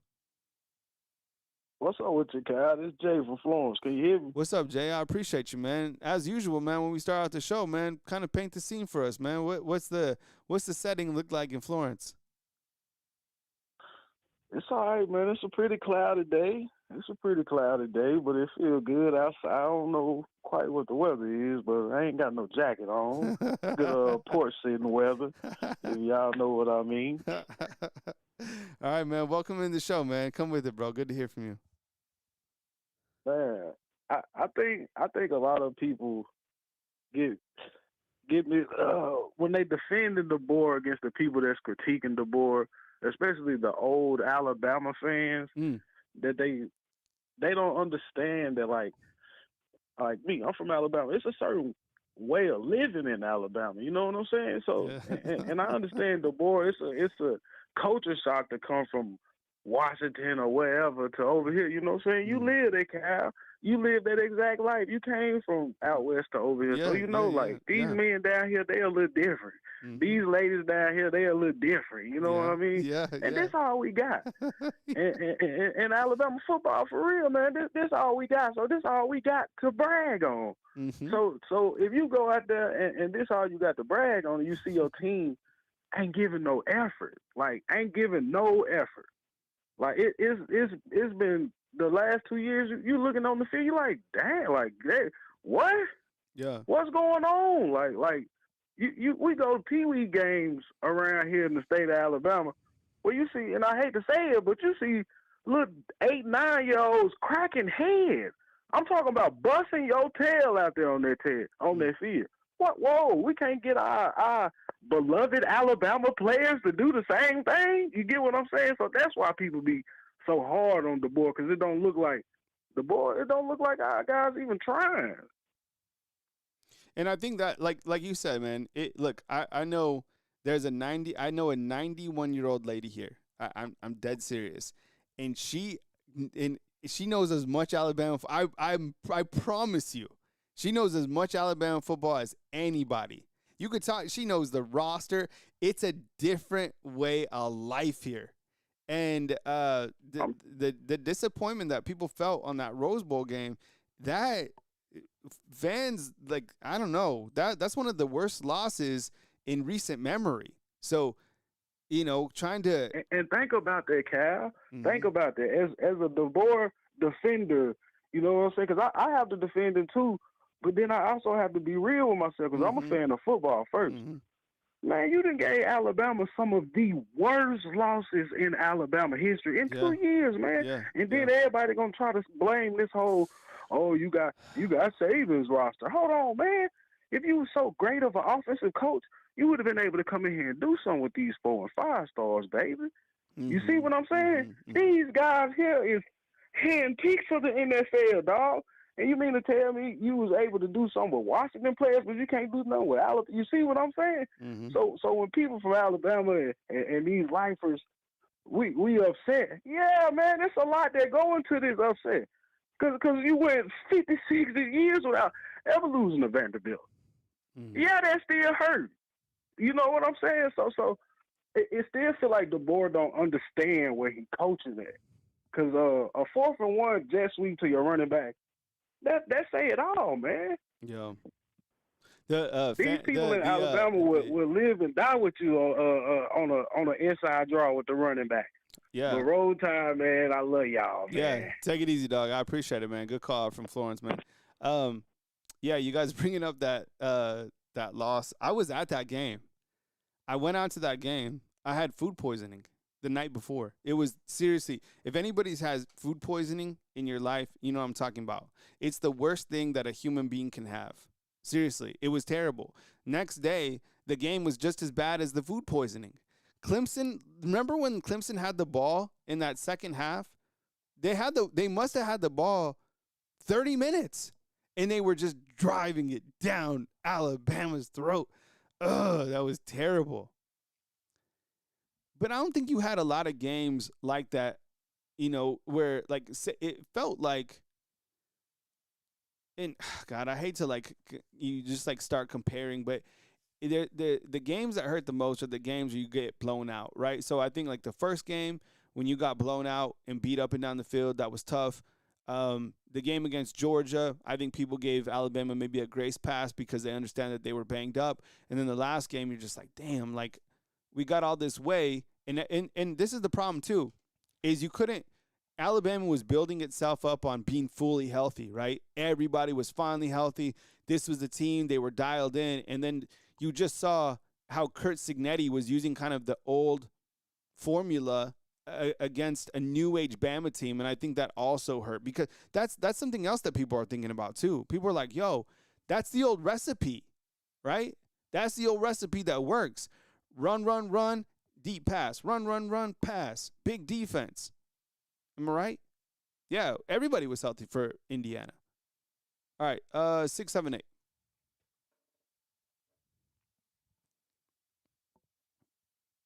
Hey, good morning. You're on the line with Kyle Henderson. Who am I on the line with, and where are you calling in from?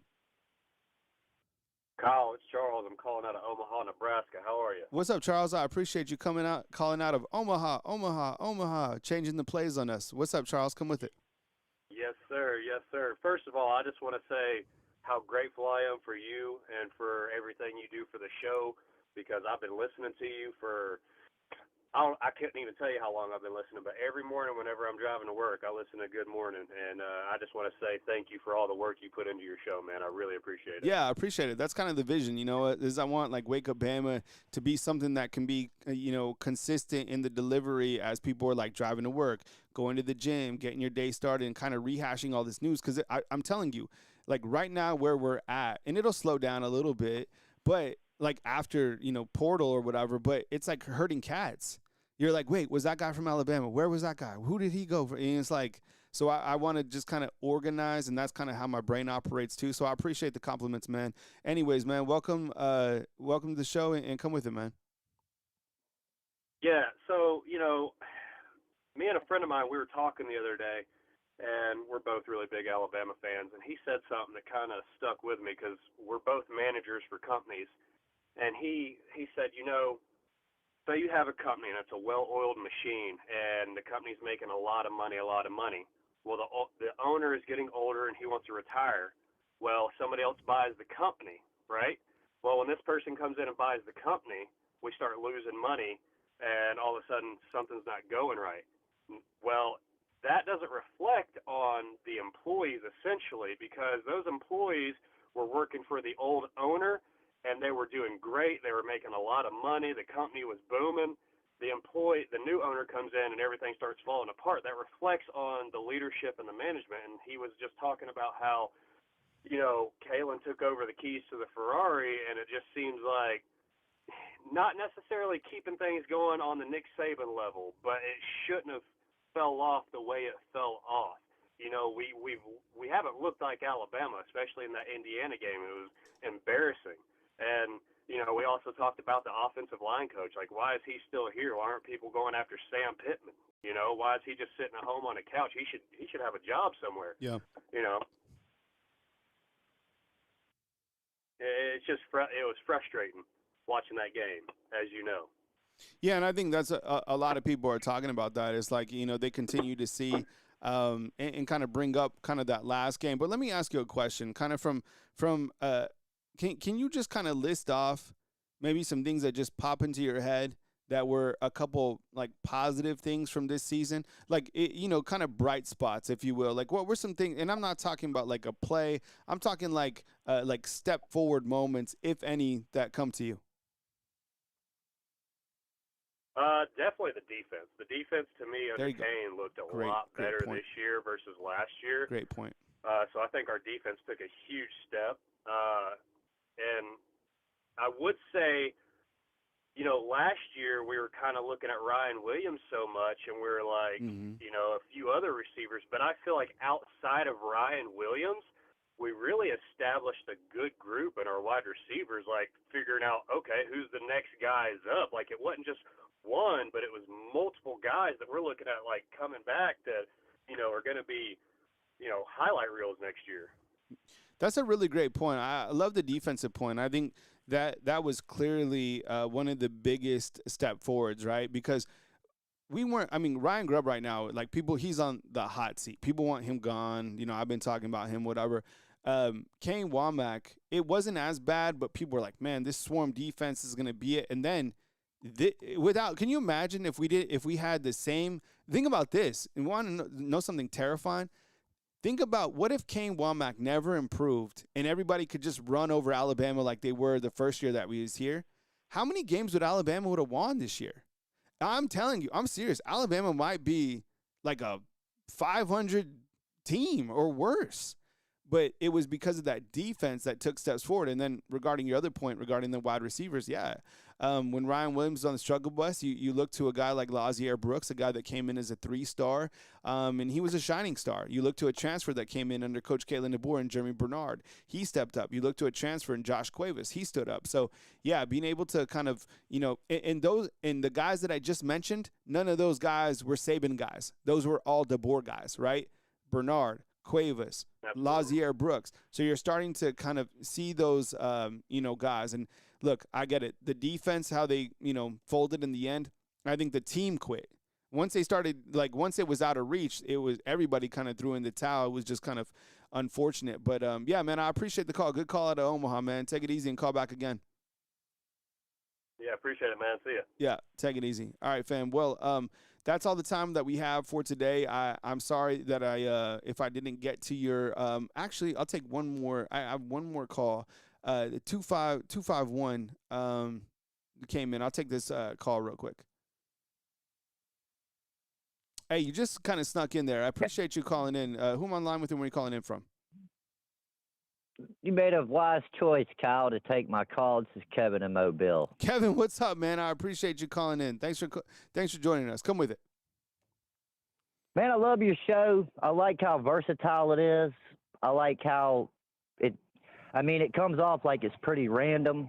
I'll go on the internet or on YouTube and see it and watch it. But I really like your show and how versatile it is. Let me tell you how bad it was. I'm not trying to be racist or anything. I'm actually trying to be funny. So it was so bad. The Alabama football team is so bad that a white wide receiver scored a touchdown on our secondary. That's how bad our team is. Anybody look up a stat and show me the last time a white wide receiver scored on Alabama's secondary, and it will probably be the 1960s or 70s. Another thing, the answer to our running game, we've had a pretty bad running game this year, right? So the answer to it from this coaching staff is going out and getting a guy that's smaller than Kevin Riley. I mean, does that make sense to you, Kyle? I'm listening. Are you there? Yeah, I'm listening. Yeah. I'm saying, does that make sense though? To go off and out of the transfer portal, you get some Hollywood kid, and I look at him, I look at his highlights, and he's smaller than Kevin Riley. And they think that this guy's going to come in and run the ball in the SEC, you know? And, you know, a couple of previous callers are talking, well, them are Saban guys. Oh, them are just, you're saying that they're just Saban players like these guys are from the Little Sisters of the Poor. You know, these are all five-star talents, but yet they can't get the job done. You know, so I'm also, you know, I'm not impressed with either one of the quarterbacks that are the projected starters. What did Mac do in that game? Did he score a touchdown? Russell didn't even get in it. I personally like Russell more than I like Mac, but I'm not sold on either one of them. You know, I looked at the schedule, and I wouldn't be surprised if we didn't have 6 losses next year. Kyle, you know, I know y'all been following Bama only since Saban and whatnot, some of y'all, but some of us have been watching forever. I date back to Gene Stallings. That's when I started watching. And like I said, man, from Stallings to Dubose to even Shula, these guys played like they wanted to be here, and they played hard and tough. And like a lot of your callers are saying, these guys just ain't playing like they are Alabama football players. We need to quit recruiting the people out west and come down here to Mobile, to BC Rain, into Williamson, and start recruiting down here, because this is where Saban started recruiting. In 2007, Saban locked down the city of Mobile. Kevin. I think that sir, I think the cops are coming for you for that call. We'll catch up to you next time, brother. All right, gonna drop that call. I think when you the first thing, Kevin, Charlie Becker, fantastic wide receiver. I was telling you guys, that guy for Indiana was gonna be an absolute problem. Okay, and I think, look, I wonder what they told Hollywood Smothers to commit to Alabama, right? Because they didn't run the football, but maybe they're going to run the football this year. I don't know. Oh my God. But I think overall, okay, and to kind of recap the show, all right, and to kind of get back on track. Or the last thing, I did see Austin Mack, the one throw that he had to the right. This is an interesting point. The interesting thing he said, right? To the right that he had that throw, that Austin Mack threw to the right to Jeremy Bernard. I think that was like one of his first throws. It made me sit up, and I was like, damn, that was impressive.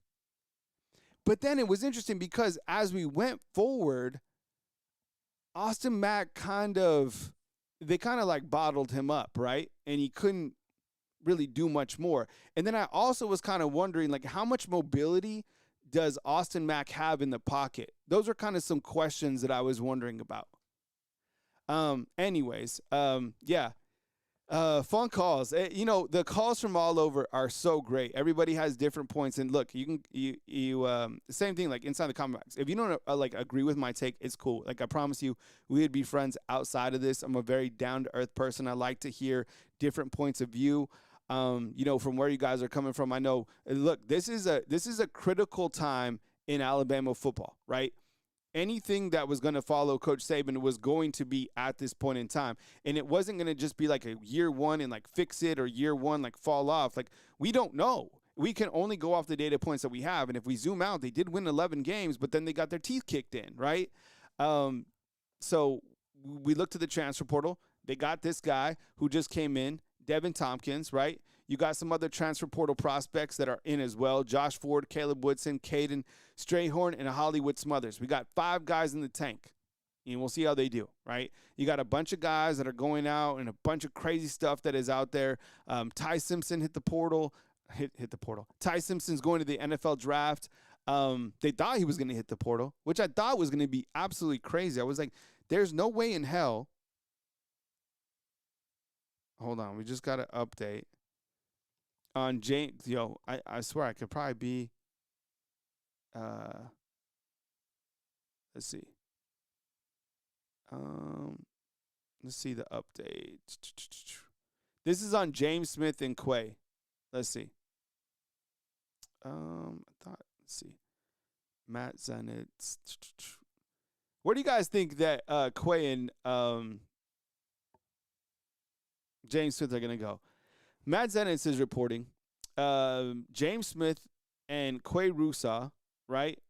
Top-ranked defensive players are going to visit Ohio State, Missouri, Georgia, Tennessee, and LSU.